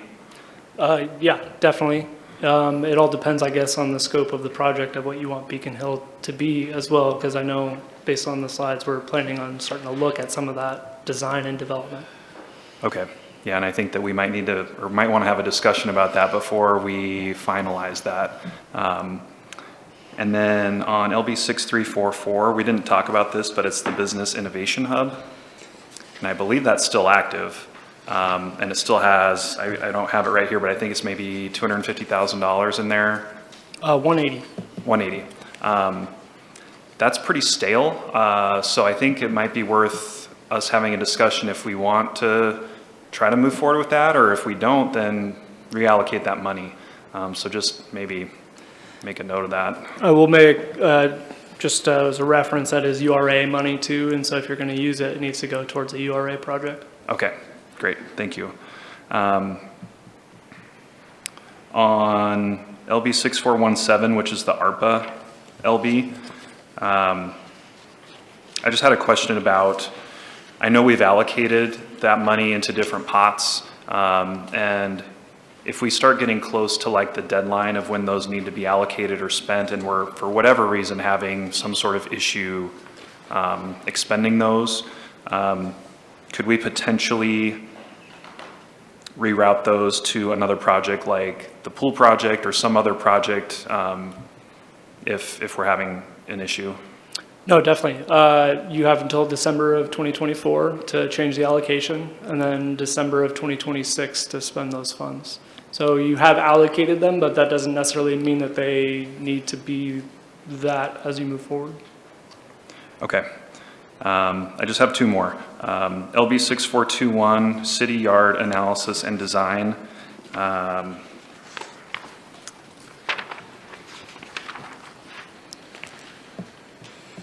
It's looking like it's about $424,000. And I just have a question. It's kind of similar to the Hillcrest Fire Station study question. That's a whole lot of money for a study that could potentially just be going towards maybe a new building that's really needed at the city yard. So I personally have some questions about the necessity of a study for that site. I feel like our staff probably has a pretty good idea of what the deficiencies are there and what they might need. So I don't know how trigger happy I am to approve $424,000 for a study that we may or may not need. But I'd be interested in hearing more maybe from staff on that, or from Jason at some point, about why we need to spend that much money on a study for the yard. And I know he's not here, so he can I will answer me defer later. that question, and we'll get back to you on that. Okay, and then my last one is LB 6435, which is the building over by the police station that we need to demolish. I don't know that council's ever really had a discussion about that project, and so I'm wondering, is council basically approving that through the budget process, or are we going to actually have a workshop on that? This is part of the staff recommendation, as we just had, I believe, a site like walkthrough after they moved out, and so we were going to not have a renter in there. And in going through the current status of the building, it would take more funds to fix it, to put somebody else in there, than it would to tear it down. But as far as council approval is concerned, like, are we actually going to have any sort of discussion at any point on that, or is that just going to kind of be baked into the budget and it's going to be approved when we approve the budget? You can answer that if you want.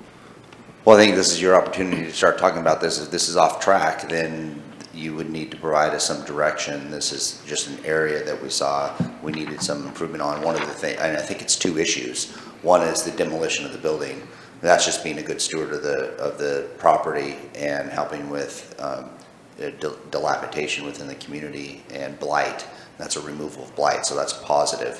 Whether or not you want to take it to the next level of the paving and starting to deal with the additional storage needs, that is another item. So I'd look at it from those two items there. Okay, well, I'll save my comments for discussion. Thanks. Other questions? Vanessa? LB 6105, we didn't talk about it today, but it's the PEG fund. Increases accessibility to governmental activities, and I was wondering if council chose to begin transcripting our meetings, could this potentially be funded under that? Would that be more of an operations expense? I think it depends, like which way we go with that. Like if we want to make that operational, that would just come from budgeting. But if you wanted it to come from here, which we do receive annual revenue from here, we could potentially do that too. This is one of those weird projects that is kind of part operational-ish in the capital in which you try to invest in. That would be an appropriate project though for that fund? I think you could make that, especially if there was a capital connection. We would need to make sure my understanding of PEG is it's really truly for broadcasting purposes, infrastructure needs, and having minutes to a meeting transcribed doesn't get to the broadcasting aspect of the PEG intent, which is, as we do receive those dollars from charter, and it's specific to broadcasting. So I'm thinking it's probably more of an operational budget item that would need to be built into the operations budget from an administration perspective. Okay, thank you. Rob? On 4377, Municipal Building and Land Fund, we talked about the HVAC system being in disrepair and getting a bid and not having the funds to take care of it. That's the status now? That is correct. Okay, so we have, as of 2 to 3 years ago, basically we had a system that was in dire need, and now we're 2 years older. And we have essentially a fraction, I guess, in the ending balance of what we need, right? Very much so. Okay. So that's the HVAC system and the roof, both, of City Hall, this building? Yeah, it's mainly any large repair of any facilities at City Hall. Okay. Thank you. Other questions? All righty, sounds like you have a question or discussion? Okay, let's start on discussion. Go ahead, Joel. Well, I came up with 2 action items, and you folks probably come up with some more. First one that I wanted to discuss was following up on what you talked about with the Stale Business Hub of perhaps there's even better use for that money, given where it's sat for a long time. The other 2 options that will take council action, one is the band shell one down in Riverside Park. I think that is almost, to me, a no-brainer, and we need to probably schedule that for either a workshop or a business meeting. And then the other thing I think we need to do is the artwork on the railroad, along the railroad, the art walk, and the trees and the banner. Most banners is a really small thing, but with some of the money from the business hub or whatever, we need to find money, I think, to do that. And the reason I say that is because it is important, I think, for tourism. It's in the center part of our downtown area that is an economic draw, and tourism is not just a fun thing, it's an economic enterprise, and it also enhances the livability of our town and emphasizes the historical nature of our town.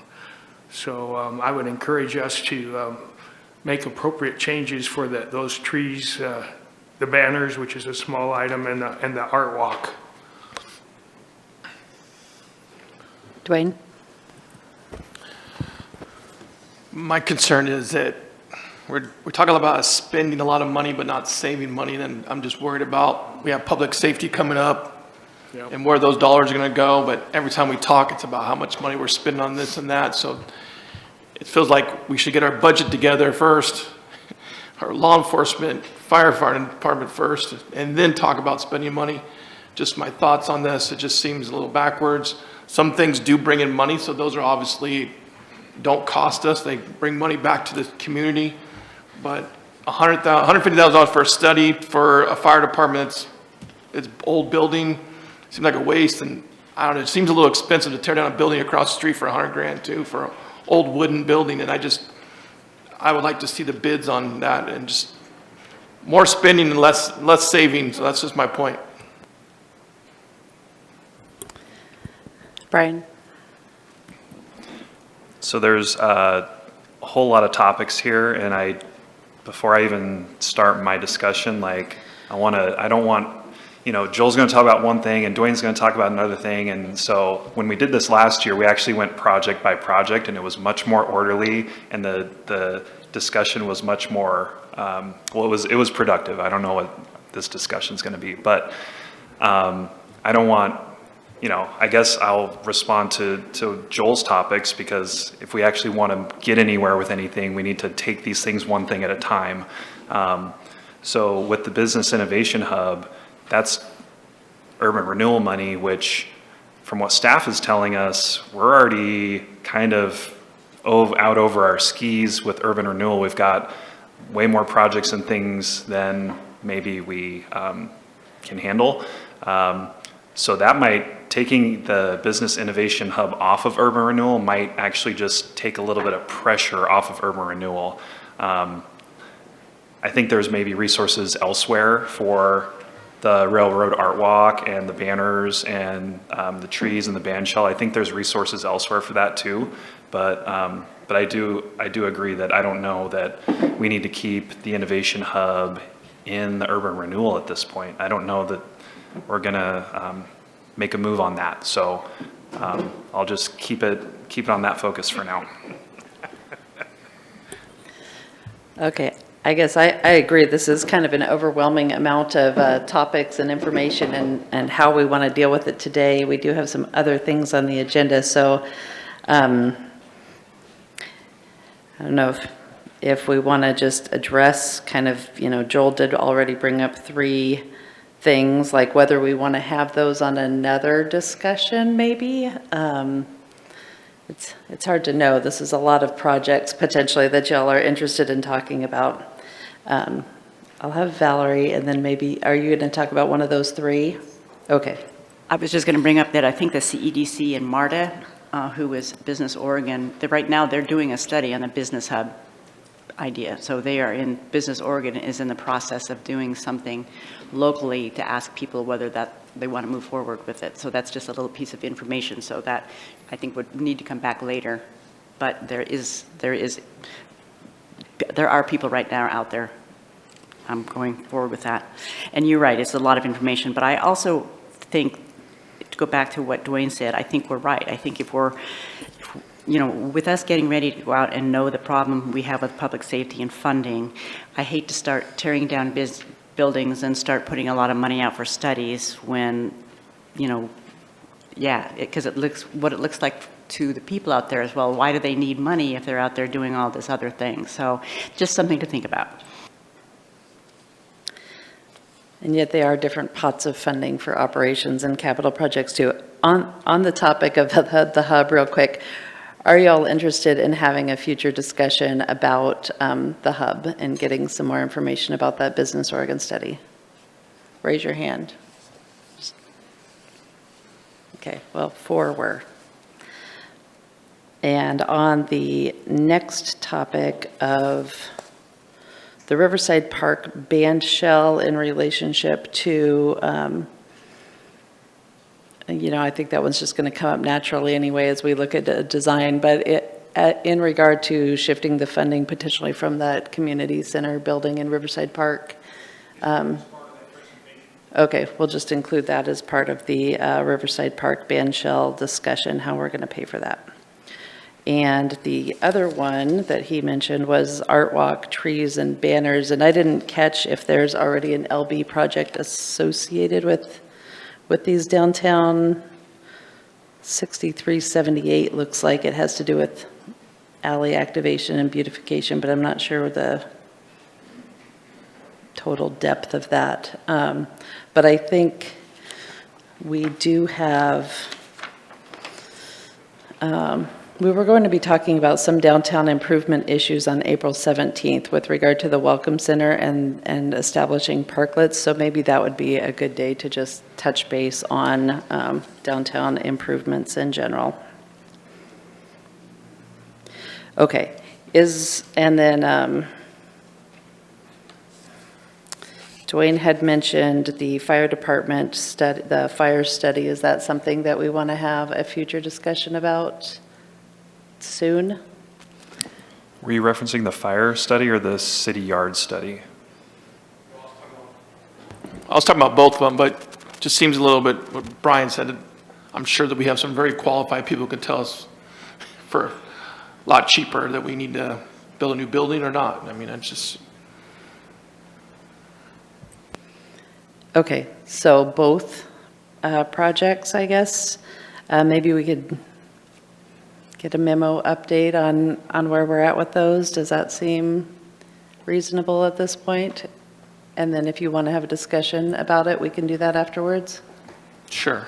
I think on that one, it'll require a workshop because we've provided some of the information before, like on fleet, and we're thinking that we had sort of consensus that that was something we were going to move forward with. So I think we're at a point on both of those where we probably want the information we provide, we probably have a needed discussion at the council level to give us direction on those two items. Okay. Yep. Would you clarify, Aaron? You said that you may have understood that you had direction. I'm sorry, I didn't follow what you said. Well, it's something that Jason's talked about in strategic planning and at other meetings. We've had a discussion about fleet itself and the space and the amount of activities that are occurring out there, and having a study on what might be the most efficient way of setting that up for the future departments. And then also the other aspect of it all is that even the right location for us? That is potentially prime property that may be better utilized by a business or an industry for our region, and should we look at maybe another location?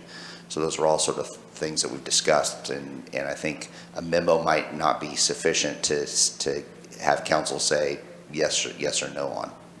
Okay, and just to be clear, you're talking about 750 8th Street, the city yard? Okay, thank you. Okay, so just in regards to the city yard, you think we need a workshop? I think a workshop for the city yard and for the fire study. The chief is here. He could talk a little more detail about the fire study and what his vision was for that, if you'd like to hear it now. Okay, let's do that.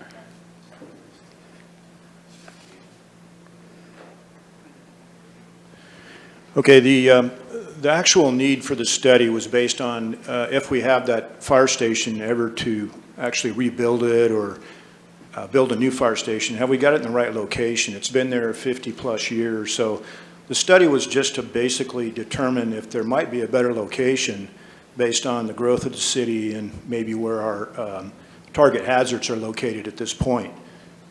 In addition, and I don't expect that to be $150,000, perhaps less than 50, but we'll see. I want to do an RFP and actually see what kind of costs we get into. The rest of the funds were actually to refurbish the fire station. It's in pretty poor condition. It needs work done on it. And also, our alerting system is not working at that station.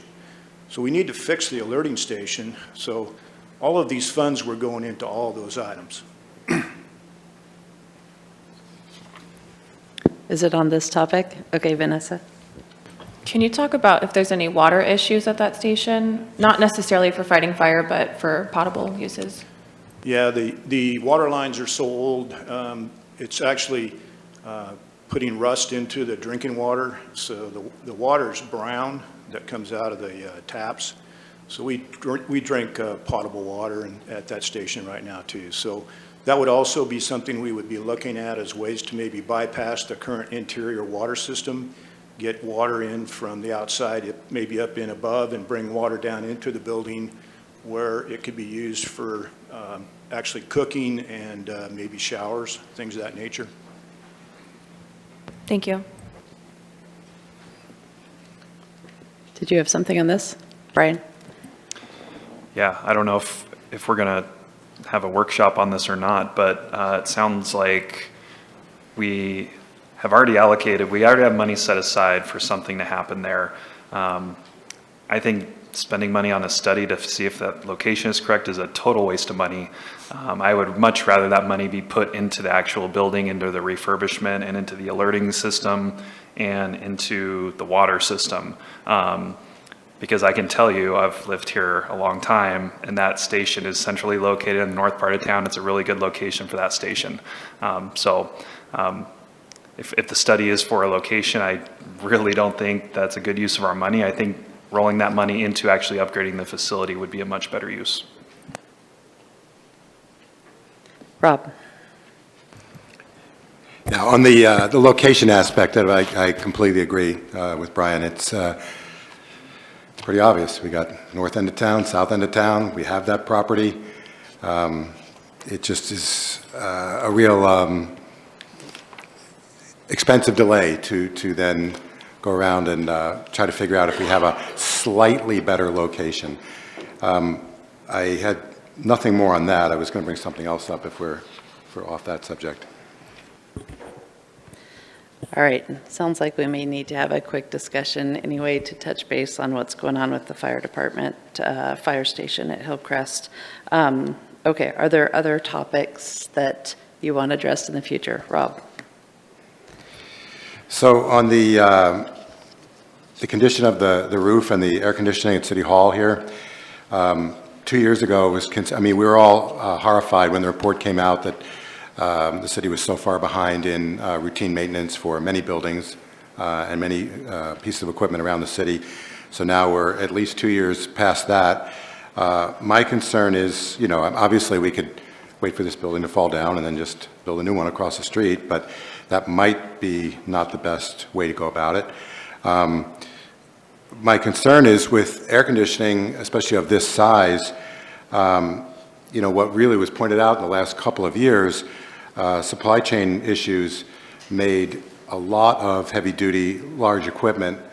The delays on ordering equipment like that very often, where in years past you might have been able to get something in weeks or months, sometimes that spanned 6 months or even more than years to sometimes get replacement equipment, and that's an absolute fact. So, for us to wait for that, and there are some pieces of equipment that are very impractical to repair, meaning they could almost everything could be repaired, but not necessarily. So for us to wait until that the air conditioning either breaks completely, and then we've got stories of, City Hall employees working in their underwear in 95-degree heat, that might not be the best way to go about that. So I would like to see us kind of prioritize the roof and the air conditioning at City Hall. Some of the other things that were mentioned are very nice to haves, quality of life kind of issues. I don't think that keeping the rain out and having temperatures in relatively habitable ranges for the city employees are nice to haves, they're need to have, and they're need to have kind of right away.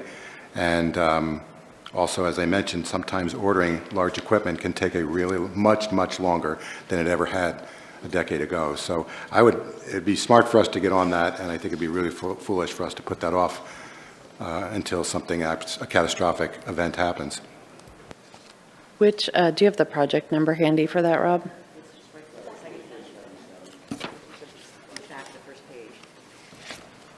4377.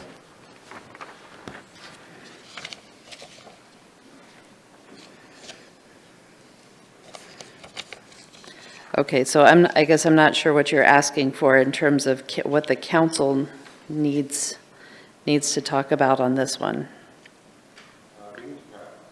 I believe we need to talk about it to make it a priority, to make it happen, you know, at the top of our list. So council needs to prioritize it if they agree with me, or put it at the bottom of the list and wait for a failure, you know? Pardon me? That project's underfunded, that's why it's not happening, is because No, we're I 600. understand that. Okay. But when we're talking about, okay, so I haven't provided a funding mechanism, that's true, but we have talked about other projects that we could potentially, you know, cannibalize, so to speak, other projects that they can take from. But I'm just saying, if we're going to prioritize, that should be at the top, and the nice to have should be far, far, far below it, is my point, if council agrees. Okay, so is there interest in having a discussion about capital improvements for municipal buildings? Vanessa said yes, Dwayne said yes, Val and Brian, okay. Mayor, Yeah. are we going to be able to have all these workshops before budget is done? I don't know. I mean, some of these things may be able to be combined. It's just, you know, I guess today, if we kind of call out those projects that you are specifically interested in talking about further, we can make sure we have the right staff people here to give the background on status updates, and we can probably combine a few of these things into one. JC, you look like you want to say something. Yeah, so I was just going to bring up, we can build funding mechanisms somewhat into the budget.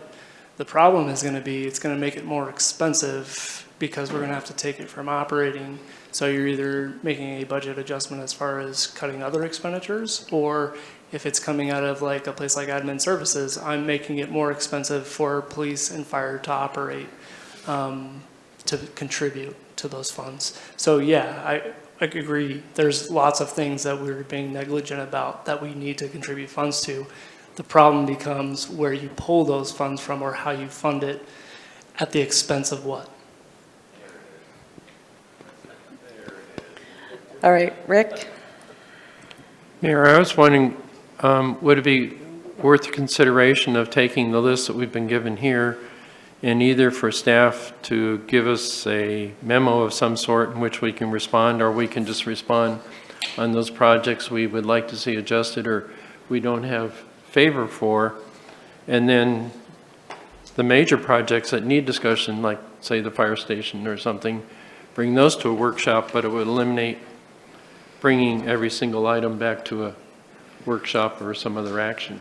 Right. Well, my goal right now is just to get people to mention those priority things that they want us to have a additional discussion about, and then I'm making a list so that we can have them on the discussion on a different day. So is there something that hasn't been highlighted yet that you would like to bring up?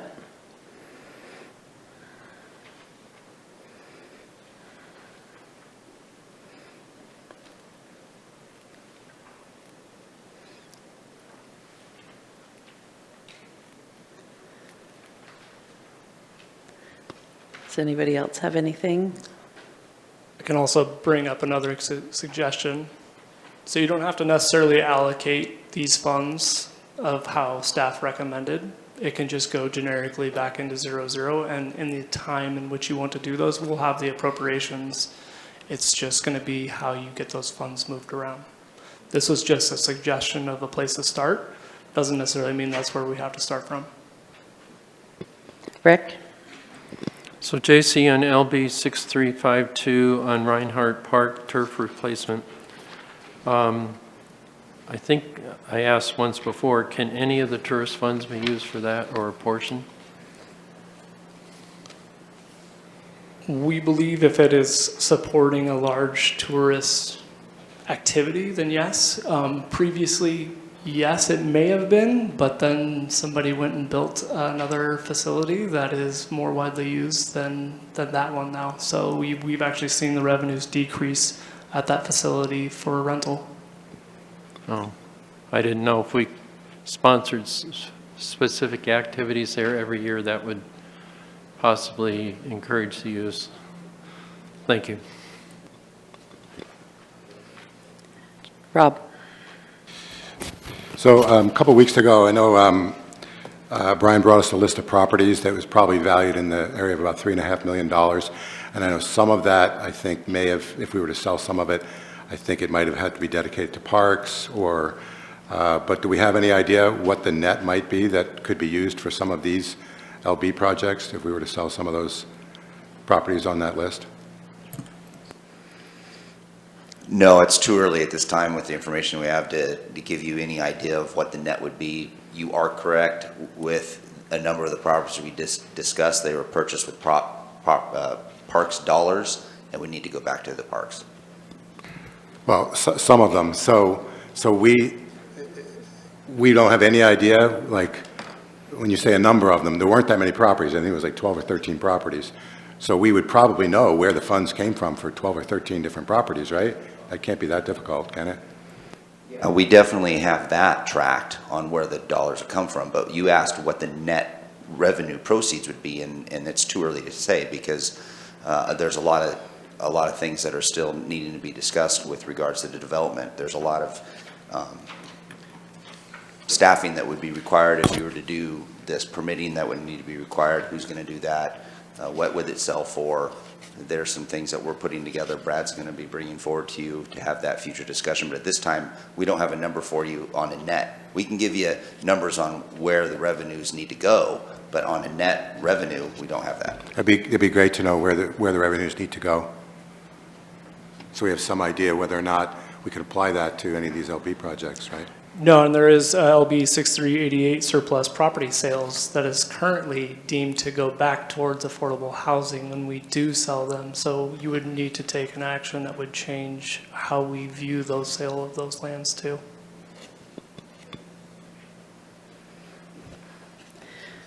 Brian?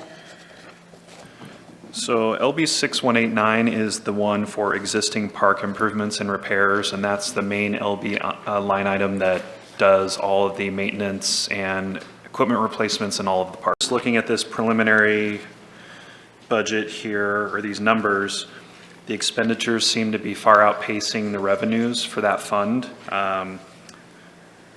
Last year was $1 million. This year is slated to 780,000. Next year is 400,000, and I'm seeing 160,000 per year going in there. So it's getting drawn down pretty significantly. So we need to be aware of that and know that something's going to have to change there because the way it's sitting currently doesn't look to be sustainable. Is that accurate? That is correct. That is not sustainable. We've had a very aggressive pace on expenditures in that LB, and we've done a lot of great things as you've seen in the parks, but that's a pace that this current revenue stream going in will not sustain. Okay. So I'm kind of hearing a recurring theme here of we're not refunding things that we already have and maintaining things we already have, so it's concerning.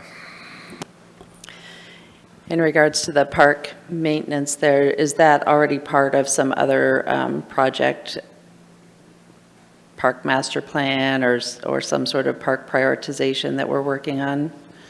So we've had a deferred maintenance list that we've been working on for 3 or 4 years. The Parks Advisory Committee has given some input on that.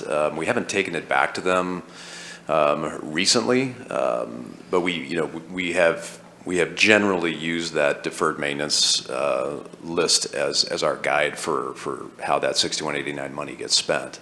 There are other things that come on with, like the lighting of the turf fields, which was a $30,000 project that weren't on there on that deferred maintenance list, but for the most part, that's what we've been using as our guide. So we could certainly, that may be more of a memo thing. We could just update you on where we're at on that list. I don't think you've seen that for a while. Yeah, I'm just wondering, since we had, obviously we had a bunch of park, turf court updates. I guess they weren't turf, they were courts. So we did have some big expenditures in the past year, but is that something that the park committee routinely is looking at, deferred maintenance and kind of coming up with a prioritization schedule? So the deferred maintenance is something that really is at a staff level, just like deferred maintenance for the water plant or the wastewater plant or the sewer lines, et cetera. And we have a system in place where we are consistently looking at our parks infrastructure, just like we are water infrastructure, whether it be collection and distribution, and have an idea of, from a deferred maintenance perspective, what needs to be hit next. Okay, and then improvements are looked at separately than deferred maintenance. I think that's a good, healthy way to look at it. Okay, I'm just trying to figure out what the council needs to do at this point, or whether those wheels are already turning at the committee level or staff level. To swing it back to what Councilor DeLagrange in the original topic, I think the key issue is that this is another example of not enough revenues continually being replaced to match the expenditures. And the discussion, I think, from a council level, if I was going off the spirit of what Councilor DeLagrange was saying, is maybe council needs to look at how can we bolster that $160,000 a year and get it more to $400,000 a year so we can continue along the pace that we have been for the past 2 years on deferred maintenance. And what you're seeing in each one of these items that we're discussing is you're seeing the direct link in our public safety gap funding, because it's all general fund. Everything that you've discussed has a direct link to general fund and general fund's inability to maintain levels of service because of the draw, with a major draw being on public safety services. All right, council, are you interested in having a discussion specifically about park maintenance budget? Not seeing a lot of interest at this time. Go ahead, Brian. I think there's a lot more interesting topics that we've discussed today, but that's certainly a problem that needs to be solved. I don't know if it needs its own workshop discussion or if staff can just bring us a suggestion. Okay, well, everybody is aware of the concept now. It looks like we're not interested in having a further discussion at this time. Dwayne?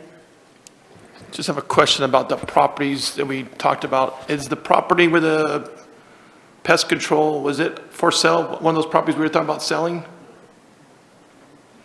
Can we add that to the list? No, that wasn't. That property, when we acquired it, was ultimately set aside, that piece there, for additional expansion for police services. We're currently right now leasing a large building for evidence and storage, and it would be ideal if we could go away from that agreement and have our own facility. So we see from a infrastructure perspective that property being essential for police and the future of police services for the community.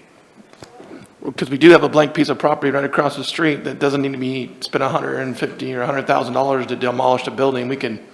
I'm sure I could sell that building in the corner there and make money and finish this one right here pretty cheap, a lot cheaper. So that's just my thoughts about it. Any other discussion about the pest property? Brian? Well, if we do hang on to it, I certainly would be okay with probably demolishing it, but given where we are with public safety discussion, I wouldn't be in favor of allocating any additional money towards paving or fencing or landscaping or any of that until we have this bigger problem solved. Okay. Is anything going on with that at this time actively? They moved out as of February 28th, so it is Okay. vacant at this point. So we do need to have council make a decision about what to do with that property. Somewhat. There's maybe some operating costs potentially if you don't want to demolish it and/or pave it. We would probably need to put some fencing or something around it to make sure that it just doesn't become maybe a danger to the community. Okay. Can you get a memo to us with the background about the pest property, and then we'll go from there. Are there other topics that came up in LB that we need to touch on? No? Okay, so I wrote down that we would get back to you with more information about the downtown improvements, including trees, banners, and art walk, the fire station study and improvements, the municipal buildings, capital improvements, the city yard study, hub, and the band shell update at Riverside Park. and a memo on the pest building. All right. So if I have a quick second, just if I'm hearing everything correctly, the $15,000 allocated to parking lot art seemed to be okay, and the $15,000 to potentially for the small playground structures, the rest should go just back into LB00 and wait for further direction. Brian?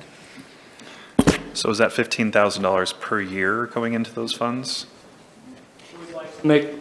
So we'd like to make the small playground an effort to basically try and create some sustainable effort. The parking lot art, because we're kind of running out of parking lots, it may switch to alley beautification or something like that. But again, trying to make some kind of a sustainable approach to those things.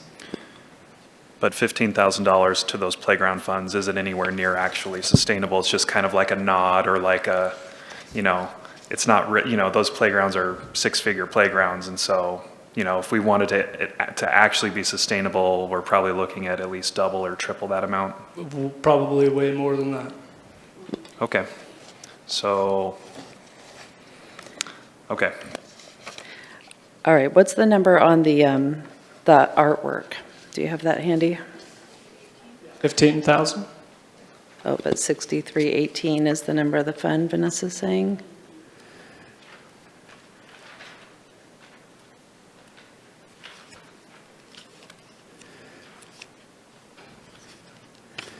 All right, so council, are you interested? I guess we would be kind of institutionalizing $15,000 towards that fund. Is that your request, JC? Are we okay with that? Any objections, conversation?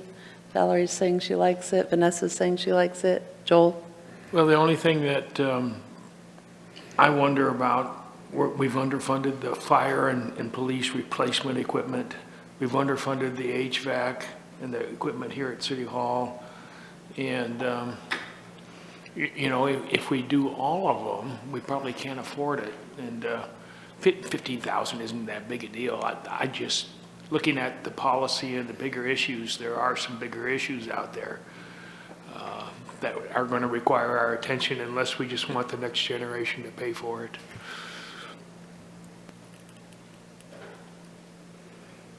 Brian? Well, what it sounds like is that we've already been cannibalizing every other department in the general fund for police and fire to the tune of several $1 million a year, to the point to where we don't have money to maintain City Hall and maintain our other facilities. So we've already done that. We've already cannibalized the other departments, and if we continue to do that, things are going to deteriorate on every other front other than police and fire, which I don't think any of us want to happen. So we really need to find a solution for that funding expenditure issue. All right, well, I'm going to have you raise your hand if you want to give a preliminary nod to adding $15,000 a year to the 6318 parking lot art. So please raise your hand. Got 4 over here, none over here. All right. We're at a bit of a standstill on that one, huh? And I guess your concerns, because we have been spending $15,000 a year on these parking lot projects, are that maybe we need to put those on the back burner and focus on other things first? Is that? I'll talk. Okay. I just think not that I don't like art, it's like that. I think we have bigger things to take care of. The roof here and the heating air is more important. How about we work on those things first before we say, hey, we're going to give $15,000 here or $20,000 here. Well, we don't even know how much it's going to cost to put a new air conditioner on the roof, have we? Do we have that? I think I heard it over here. We bid the project out about 2 years ago. It was about 800,000. So it's 1.6 now, maybe. Fair. That's my point. That's good right there. Okay, so at this point, the funds, the committee is actively working on the Beaver lot. Is that correct? And this would be funding for the next project because the Beaver lot is already funded? Okay, so I think right now we don't have a consensus on the council about setting aside money for the art project going forward, but we do want to take care of the Beaver lot that's already in progress. The other topic you just brought up, oh, Jason's going for the mic. No. Okay, so the small parks. Walk us through what the number is again there. I got to remember to delay. There's 15,000 that we were planning on putting in there. Again, it's probably nowhere close, but taking a look at that, there is probably some large need to replace I think it's 9 parks that we have that are on the smaller side that maybe aren't tourism related. So funding that, kind of starting that fund. At some point, 15,000 was arbitrary. Just initiating a savings account there. Okay, so that would be pulling it from this, I think you said it was $150,000 or $200,000 discretionary this year? Okay. And so how many counselors are interested in setting aside $15,000 to start that savings account for parks? Or discussion, if you're not ready to raise your hand yet? Brian? Well, I'm in favor of it being more because 15,000 isn't really doing anything, so I'd be in favor of it being probably 40 or 50,000. Valerie? Well, I'm going to say, basically, you're right, it's not enough to do anything, but I think maybe the message is that we're trying to get out to the public is that we don't have any discretionary funds right now to play around with because of the constraints that we are feeling, and they need to know that our general fund is gone, basically, and we have bigger fish to fry. So in that respect, if that's going to be it, I think that's basically the message we need to get out there. Did you have something, Joel? Your hand was up a minute ago. I just thought of safety issues, keeping things safe for the kids. Aaron? Oh, if, with Jason here, if you wanted to have additional information with regards to the fleet services and support services out there and why we were looking at a study for that LB project. Maybe Okay, have that let's work through this small park fund first. Is there anyone who wants to advocate in support of starting that? We heard Brian say 15 isn't enough. It needs to be 50 at least. Anybody want to jump on? Vanessa, supporting 50? Anybody else? Sounds like people are thinking maybe we need to wait before we start on that one. Okay, fleet services. Did you want to touch on that, Jason? What would you like me to touch on? I got a brief text. The project came before you a few months ago, and we awarded a contract to an architectural firm, and that study is underway for the city yard needs assessment. Essentially, what that's going to do is generate a report which evaluates the current location as well as 2 potential alternative locations, determines how much space is needed both today and into the future from the fleet and all of the other combined city yard activities, and will generate a report which then gives us a target to start budgeting for. Okay, so that is already going. Yeah, we awarded a contract for that, I want to say 2 months ago. Okay. Any questions about that? Yep. Brian? So that was the cost approximately 400 and some thousand? No, I'll look it up real quick, but no, it was much, much less than that. Okay, and But the those remainder funds- would be probably rolled into whatever needs to be done there, or? Or back to the departments who put that money in. It was Oh. largely funded from water and wastewater funding, as well as transportation, stormwater, and fleet. There's no real general fund money in that project. Okay, thanks. Okay. Anything else we need to answer for you, or?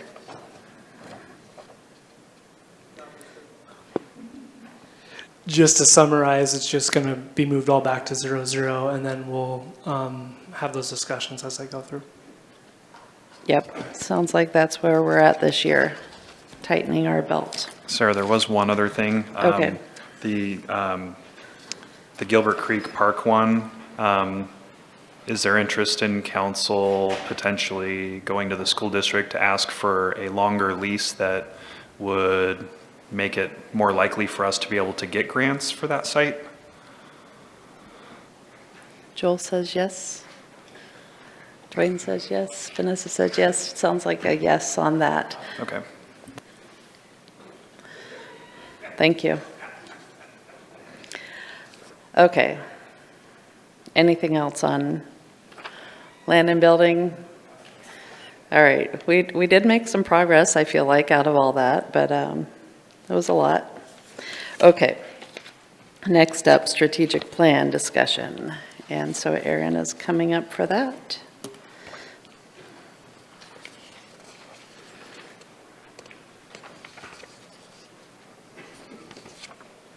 All right, good afternoon, Mayor, Council. I have a short presentation for you, and then I'll open it up for council discussion, and that is of the strategic plan. The current strategic plan does hold 5 main goals, which you see in front of you, and with enhancing community safety as being one of the top priority goals. The objectives coming out of the 22 strategic plan, there were 6 primary objectives. They were permanent funding for police and fire rescue services, facilitate managed urban campground, create kayak water park in the river, use urban renewal to redevelop Redwood Hotel, appropriate resources to keep parks safe, clean, maintained for public use, and develop transitional housing project turnkey. Of those in the strategic plan throughout the year, and in the fourth quarter, we reported 3 of those as being either taken care of or addressed, and action or no action is taken from those, with 3 remaining is still in the strategic plan, which are your top 3 in front of you. And you have been working diligently on a number of those. We have not touched number 3, the kayak water park, but we have done a lot of work on number 1 and 2. So the next 2 slides, next couple slides, one, this is the strategic plan with the mayor's and council's priorities, and there are 14 of those. This is your top 8, and then 9 through 14. The following slides are your strategic plan with council priorities, minus the mayor's contribution, and you've got a top 11 with that, and those are your 7 through 11. And your call to action, from a cost implication standpoint, it is associated with the strategic plan and would be reviewed through the budget process. We sort of had that discussion, or having that discussion today even, with the LB projects. Your call to action is to maintain the current strategic plan that we have, which would be the 22 plan. Recommend strategic plan with mayor and or council priorities. Recommend adoption of the strategic plan with only the council priorities, or recommend a variation as discussed by council. And the due date is council's discretion, although the more time we have, the more we can implement the spirit of the strategic plan into the budget. And that concludes my report. Are there any questions for Erin?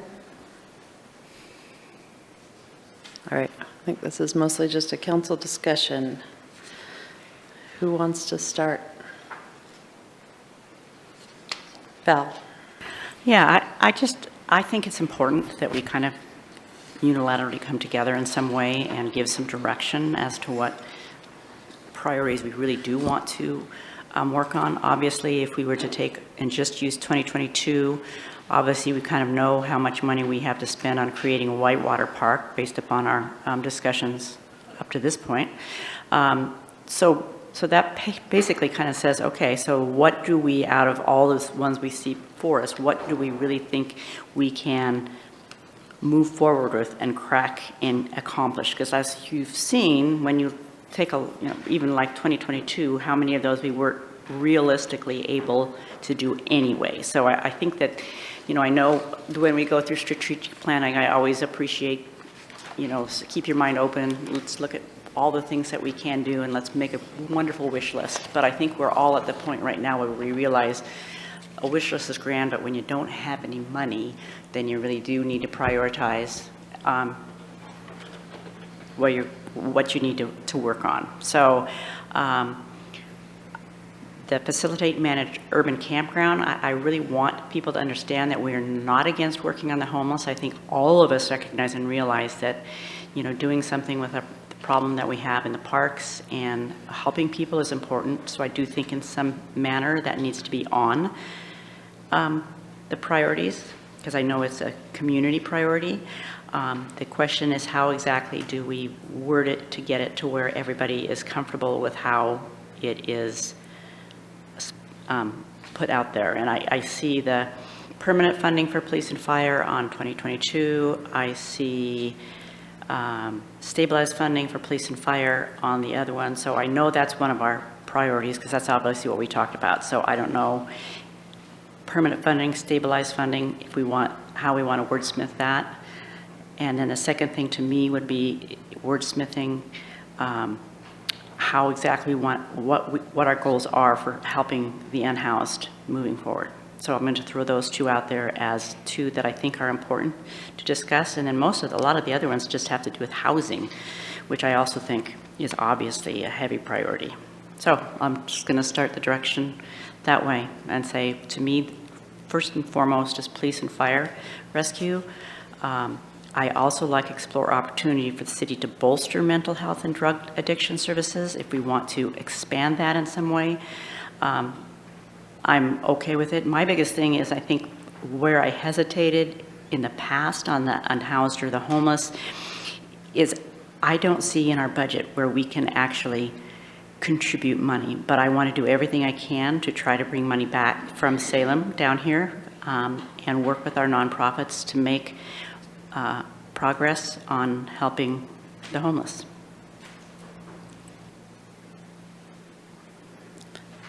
Thanks, Val. Are you actually suggesting moving, stabilizing funding, or however that gets worded, for police and fire to the number 1 slot? I don't know if we need to number them 1, 2, 3, but to me, that's my true focus, is to get some funding and something permanent and stable in our community. Okay. Somebody else, Vanessa? I find so much irony in cries for sanctity of strategic planning rules, but we're here today out of process, wordsmithing, and creating like a Frankenstein child out of a couple years. I don't understand that stance. I think we should just adopt 2022s and move on. We've already spent 2.5 days, a workshop, a business meeting on this topic. I don't think we need to spend more time on it. Let's just adopt 2022 and move on. Brian? Yeah, I don't know what we're expecting to get out of this discussion, but, you know, last year the number 2 priority was facilitate managed urban campground, and nobody was scared of the word facilitate last year, but for some reason, when it's used for the number 2 thing for homeless this year, it's like this big scary word. And I know that I've already covered this with council, but I feel like I have to do it again and again just because it's not getting through to some people. But there has never, ever been any discussion up here about providing operational funding for a homeless site, ever. I've never talked about it. Nobody up here has ever talked about it. So for people to say that that is the issue, that's not a real issue. That's made up. So that's not going to happen. None of us are for that. So to say that facilitate means that we're somehow sneakily cornering ourselves into doing that is absolutely insane.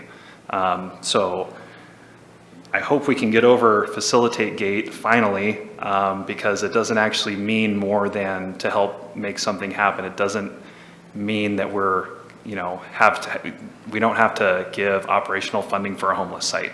And we're not going to do that. So, I mean, I'm fine with sticking with last year's priorities. You know, facilitate managed urban campground or facilitate homeless shelter site. We actually reworded that so it would be more palatable, because we saw in the community that the words urban campground scared a lot of people. So I'm fine with moving forward with last year's plan. I really hope we don't put any effort into that whitewater park, though. Somebody else? Joel? Well, I think there's a couple straw dogs in last year's plan. The whitewater park, we haven't had any movement on that at all. Plus, we just talked about park maintenance. So in terms of that having to be our third highest priority, I think everybody, at least when they've been on the radio show, says that's not true. The urban renewal to redevelop the Redwoods Hotel, a very expensive project. Like Brian said, we're already over our skis with that. I think that's kind of a straw dog. And I think if we all got on the radio and somebody asked us about that at this point in time, if there was a private person that wanted to do that, that maybe made sense and we could leverage some dollars, but I don't see us putting a lot of energy into it. And that would be our fourth highest priority. And I don't think that makes a lot of sense. The transitional housing project turnkey, that was, Portland did that a while ago with $80 million one year, and then they sold it the next. It was the main money loser down in Medford. It does provide some transitional housing. I think in terms of a government versus a private sector voucher, you saw the unused capacity in our motels from our previous discussion. They do have funding now available through Medicaid for transitional housing. There's several agencies in town that already do care management. All they got to do is get a voucher and give it to a motel and continue to do their care management. And it shouldn't require anything on the part of us to do that, from my perspective.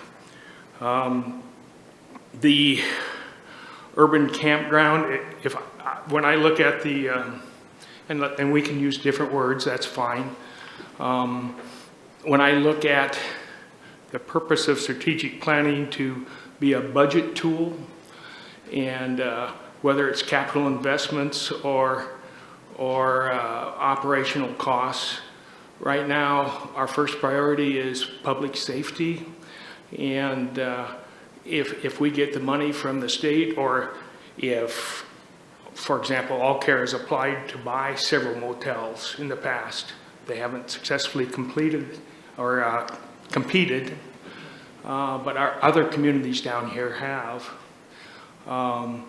So I don't see that as a budget tool under strategic. Is it a priority for our community? Yes. Is it something that we want during this process to prioritize urban renewal funds or general fund dollars? I'd say no. And we work together, united, hopefully with the county commissioners, when you meet with them later this week, and have that happen. But when I look at the 2022 plan, it has several straw dogs on there that really don't make any sense. I don't know how else to say it. Dwayne? For me, I only see three things that are a priority out of 2022 and 2023, honestly. Police and fire services, fix the funding, the water treatment facility, and more houses for people to live in. The rest of it's going to cost us more money, or things we shouldn't be going down the road for. We need more houses. I think we've all agreed on it. We want more houses. We want to facilitate more houses. We want to build more houses. We need to fund our police and fire so we have money to do all these other things we're talking about. If we don't do that, we don't have any money to do anything else. All these nice projects. So we got to stop taking from the general fund. So we got to fix the police and fire. And that water treatment plant, man, I'm just dreading the millions and millions and millions of dollars that thing's going to cost us. And I'm, that's going to make a lot of people mad that we don't have that thing solved and funds down, because we're going to have to get that money from somewhere. When we're talking about the homeless, it's less than 3% of the population. It's 0.03, that's the number. Housing, that's 97% that's all of us, at 100%. Everybody needs a house to live in. or some housing. So I just think, hey, we need to focus on getting as much housing as possible, drinking water, safety, and fire. That's just my opinion. Rob? So when I look at the 23 plan, I guess either version, you know, there's some things on there that I think are really valuable, but there's also some questions on there that I have to wonder about. You know, when I look at the 23 plan, when we've got, well, I guess one that I guess to me raises more questions than answers. Number 8, develop Spalding industrial site. Okay, that doesn't say discuss developing. It doesn't say facilitate developing with partners. It says develop. Now, we've seen one figure for that site at $20 million. $20 million. So does that mean we take that to the budget committee and say, it's on our strategic plan. If we're going to keep it on the plan, we need to budget for it. And we literally have a $20 million price tag for some of it. So, you know, just the word develop, to say discuss or something, I don't know, I think would be more appropriate, because that almost implies to the public that we're going out into developing that thing. And that we know is giant money. So I don't know exactly what that means and what message that sends to staff and how much we're supposed to fund of the 20 million figure that's in our list, in our LB list. So that to me is very questionable, the wording on that one. You know, as far as incentivizing densities, you know, to me that's a really valid point. To me, scheduling bi-monthly workshops with anyone involved with building homes is really valuable. Also, hopefully, will be really valuable. But a question that I have also, I'm jumping back and forth, when it says explore opportunity for city to bolster mental health and drug addiction services for the unhoused. Okay, so we've already supported that to the tune of $890,000. Okay, how much more are we going to do? Are we going to keep that on the strategic plan, and as more funds come down from the state, we're going to do more of that at the expense of maybe a homeless shelter, you know, investing in a homeless shelter? Because to me, $890,000 in 1 year for that is a lot of money for a city this size. So I guess it's kind of, you know, in a certain sense, impressive to have it there, but we could almost check that off the list in a sense, because it's not going to be something that's going to be achieved this year or in 5 years, but we've already done a lot. So we call that in process. In the same way that we were told during strategic plan this year, we didn't need to really put things that were in process on the strategic plan. So we didn't. There were several items that, you know, were in process. There was no reason to put them on again. Well, that to me is $890,000 towards that is very much in process. I don't even know if it needs to be on the plan at this point.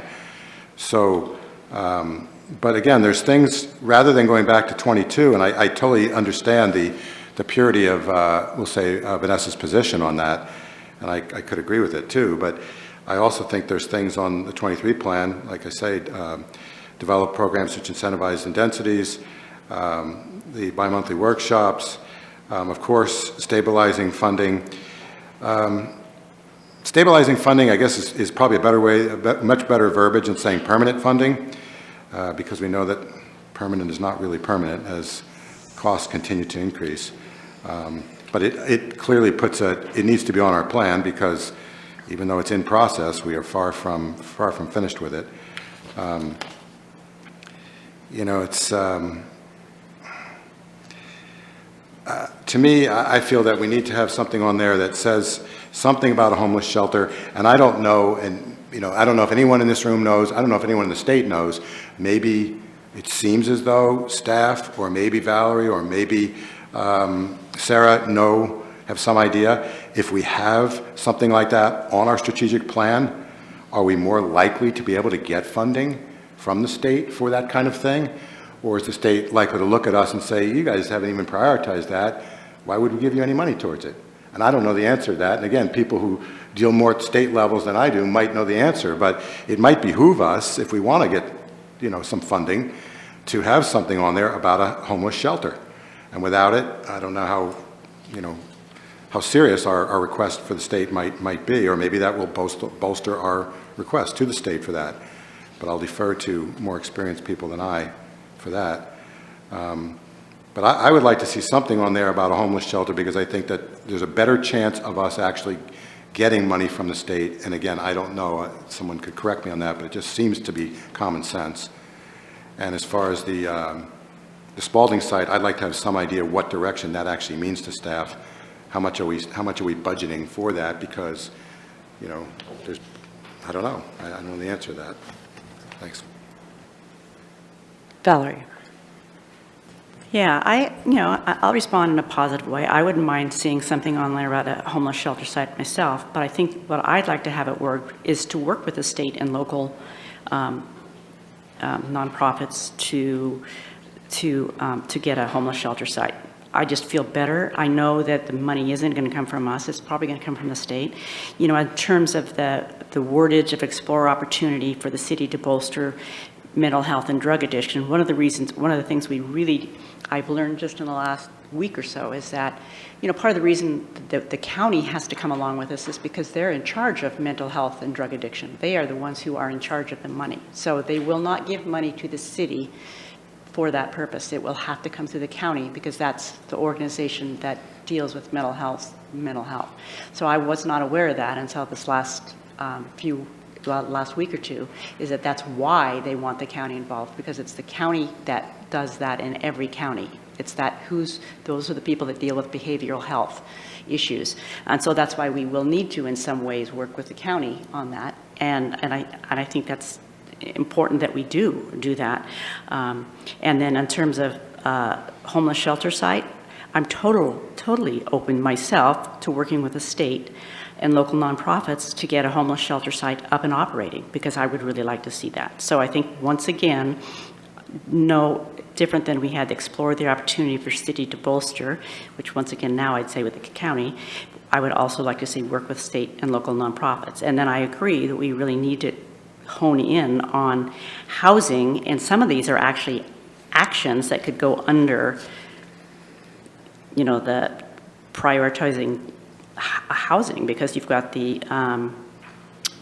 bi-monthly meetings, which is the purpose of those is to find any barriers that might be holding back our local developers. Building lands inventory goes right under housing. Incentive smaller footprint homes goes right under housing. And really, if you've looked at the housing production strategy, we don't have to add a number in there. They're going to hold us, they're going to give us a number moving forward. So anyway, what I'm hearing is kind of the same thing. We want public safety, stabilization. We want to work with the state and get funding to get a homeless shelter. I think that's what we want.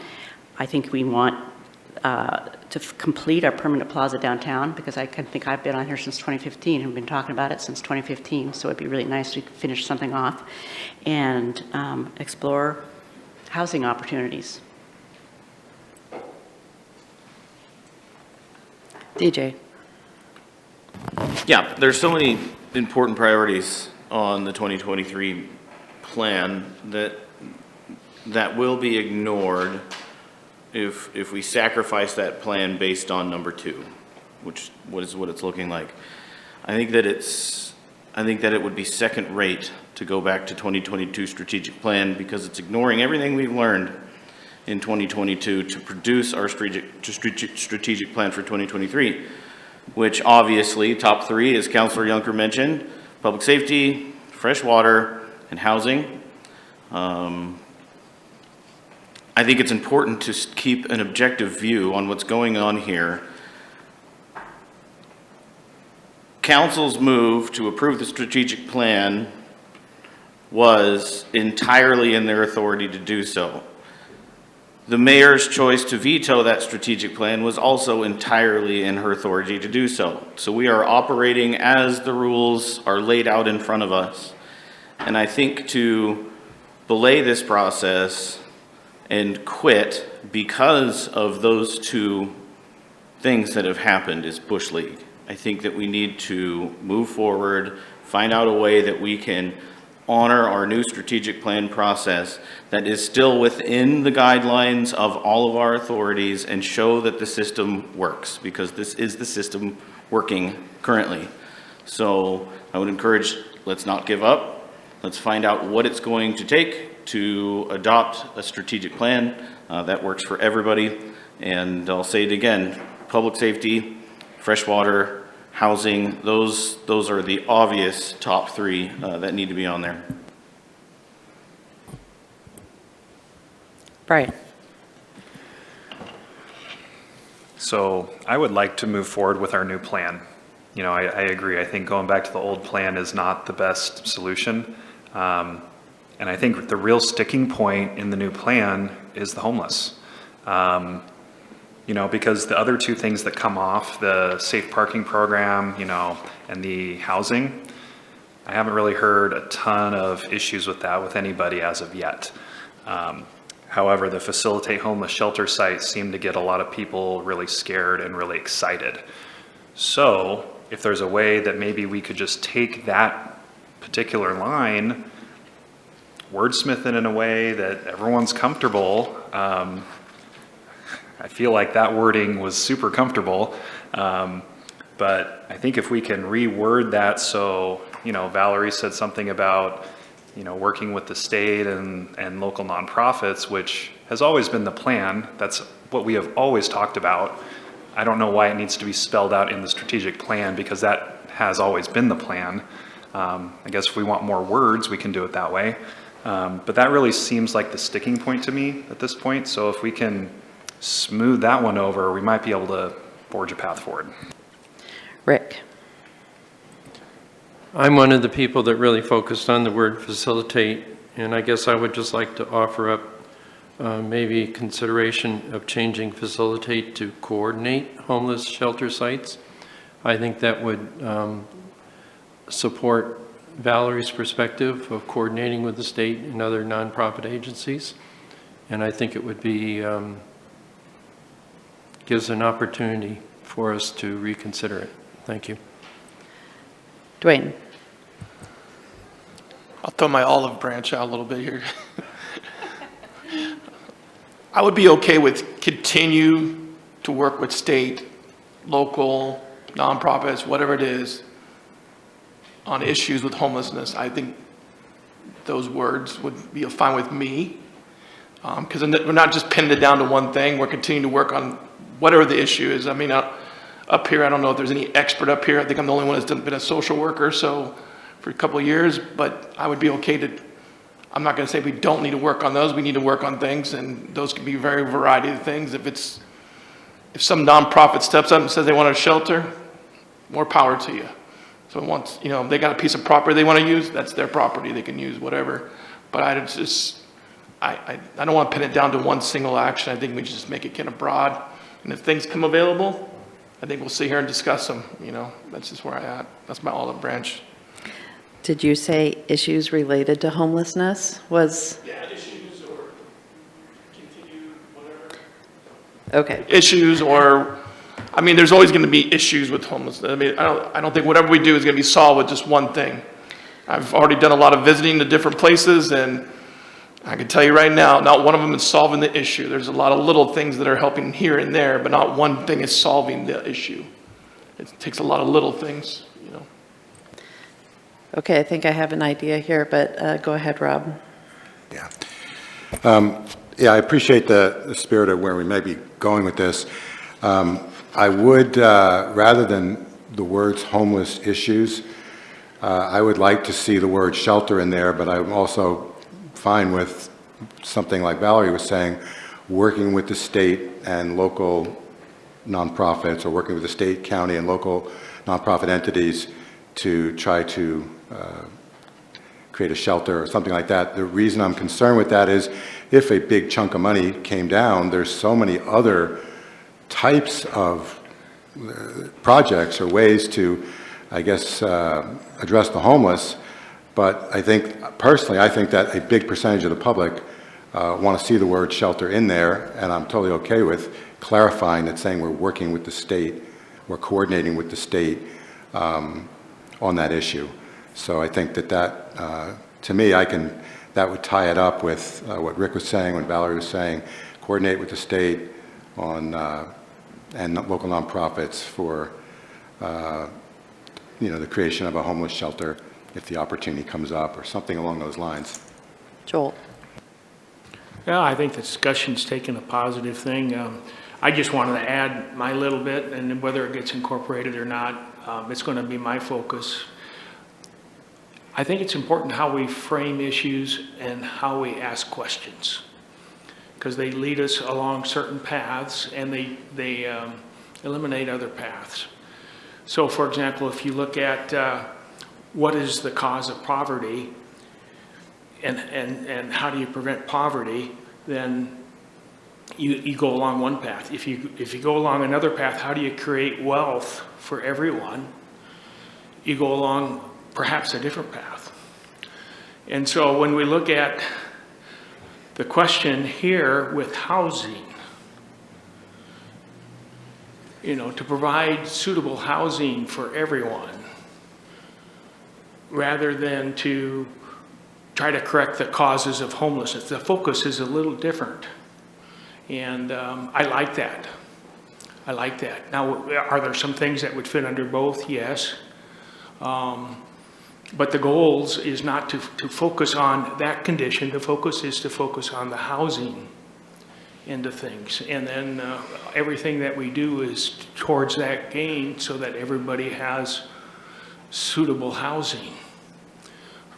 So that would be my pitch, and I'm going to do that anyway. I don't need you to substitute different words. You can.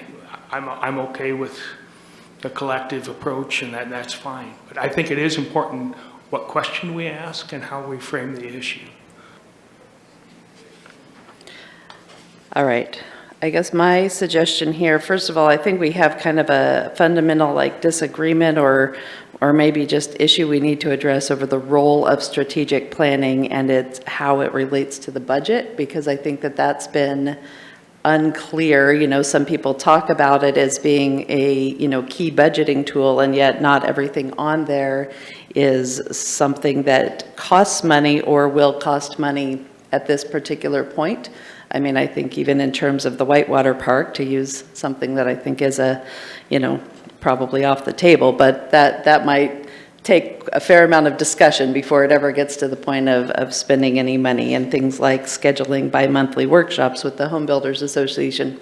That was never going to cost any money. So I think, addressing the idea that it's not just a budgeting tool, but that it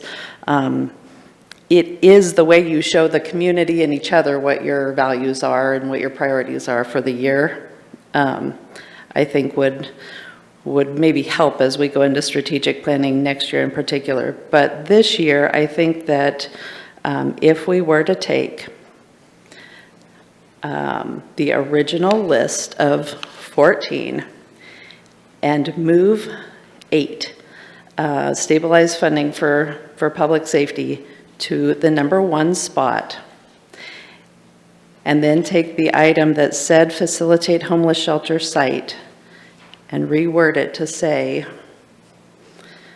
work with state and local partners, so we don't need to limit it to nonprofits, work with state and local partners to establish homeless shelter site. Would there be council support for that?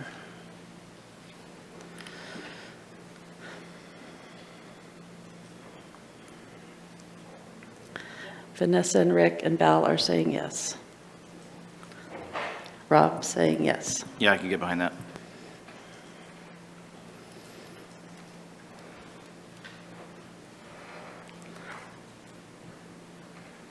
I mean, I think we have to put it on a business meeting again to formally adopt it. I just don't want us to, waste time having this discussion over and over again and shooting things down over and over again. So if, I know that Dwayne did speak up in support of having it be more broad in relationship to homeless issues. So that would be my plan B if there wasn't support for the homeless shelter site. But discussion, yep, Dwayne. Obviously, I'm kind of outvoted here, but I would be fine moving forward with those words.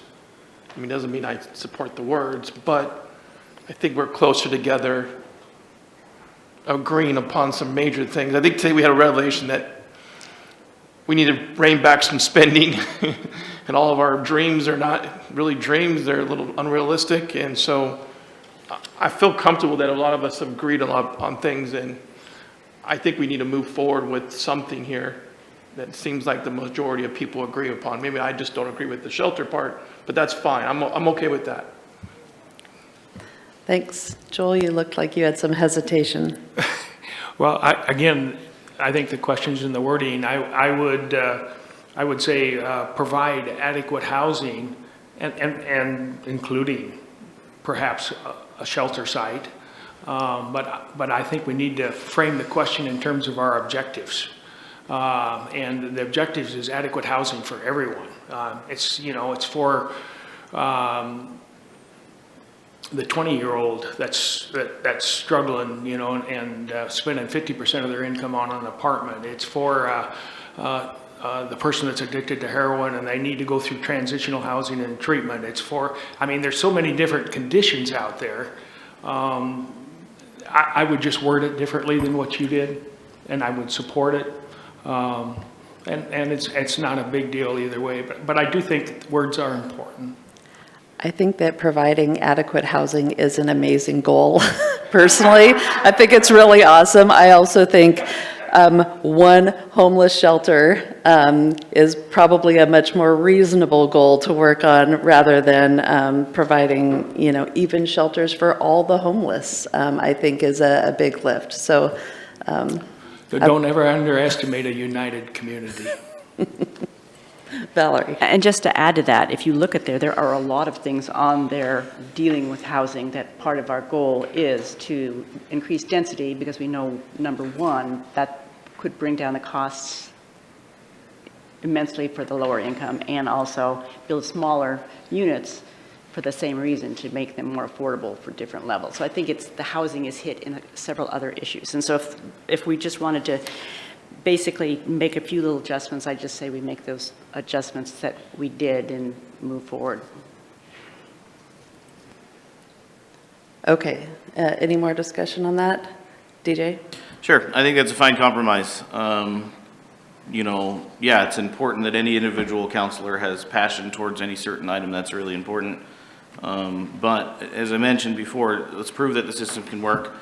I think this is proof that the system can work. I think it's a fine compromise to move forward. And moving forward confidently with this is something that I think we can all get excited about. Okay, well, I think that I would like to have that added to Wednesday's agenda, since we have a meeting this week, and we'll just get it over with. Are we good with consent calendar on that? Yeah, Vanessa? Yeah, since it's on if it will be on the consent calendar, I just wanted to remind council for 2024, when we do this process again, that these overarching issues that we discussed today with the budget have existed for years. So please bring that with you next year. And I know it's easy to get caught up in the excitement and fervor of being visionary and imaginative, but please remember those next year. Okay, so what we're going to do is have number one be a stabilized public safety funding, or police and fire rescue services, and then it'll end up being number three, but in lieu of facilitate homeless shelter site, work with state and local partners to establish homeless shelter site. So if we could get our agenda updated, that would be fab. And next up, I think we're on agenda review. So we have a meeting coming up on Wednesday with council action items are and to consider an ordinance that would do a right-of-way vacation for Bellevue Place, a resolution that would approve the housing production strategy, a resolution for the Sustainable Tourism Grant Program. That's what we've had our tourism committee working on. A resolution for the and then consent calendar has several labor negotiations results here, I guess, but a resolution that would approve the non-bargaining handbook for public safety management wage adjustment, a resolution that would award the Allen Creek demolition project, a resolution that would award the Clyde Place water sewer replacement project, a resolution approving the GPEA labor contract. I think that's Grants Pass Employees Association. And resolution giving the non-bargaining employees a COLA raise beginning July 1st, and then appointing 3 members to the Tourism Advisory Committee.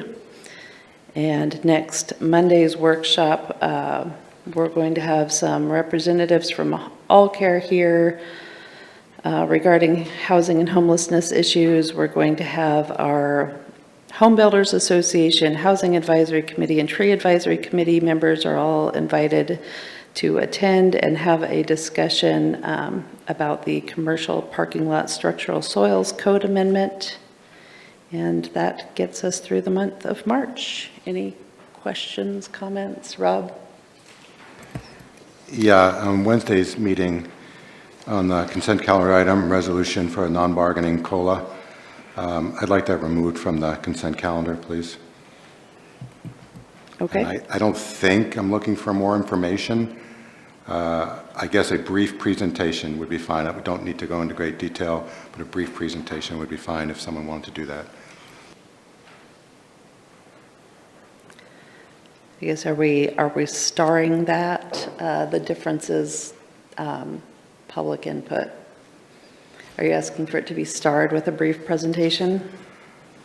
Or to be totally removed from consent calendar? Do you want to vote on it separately? Yeah, I'd like it voted on separately. Okay. Thank you. So council action for that one.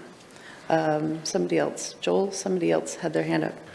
I was just following up on our discussion earlier from the LB projects and the band shell discussion, so that maybe we can get that started. I'm not sure, it shouldn't take a lot of time. Do you have those notes from there? Yeah, I do have everything we talked about during L&B written down, and I think when the band shell project kind of comes up for its next gasp of air, we can talk about how we're going to pay for it. So maybe you can do that on Wednesday. You don't have to do it today. You can just do it on Wednesday and incorporate those in. We trust you to do that.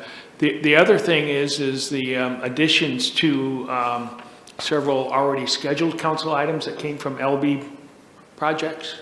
And that's probably on your list there, Sarah. And so we make sure at your agenda setting meeting that we don't miss those. Yeah, we don't need to take up I have a time. number of things written down from the previous L&B discussion that we'll have to talk about at an agenda meeting. Anything else about upcoming meetings? DJ? Sure. I think it's still really important that council identifies the next area that it would like to rezone. That won't happen until 2024 unless council initiates it. So for example, currently we have Allen Creek area, we're working on rezoning the proverbial joke as far as government efficiencies and rezoning, if you will. So we need to prepare ourselves about what area are we looking at rezoning to try to overlap those so we don't wait until completion of that one and then we start talking about it. I think it would be really important to identify that, the next zone, so we can begin the work on the next area for rezoning. Yes, do you have a proposal for how you wanted that to be handled? Yeah, it'd just be a matter of having a workshop and, staff knows the areas and they can say, hey, these are the areas that are right for it. They're also demonstrated in the housing production strategy. Yeah. You can pull that information from there, but that is right for discussion and decision. I was just going to say, it is a part of our housing protection strategy. That was a big part of reading that as one of the things that we could do proactively. So, I think that it just follows along with our discussion on Wednesday night about how to jump on it. All right, council, are you interested in getting a rezone discussion on the agenda? All right.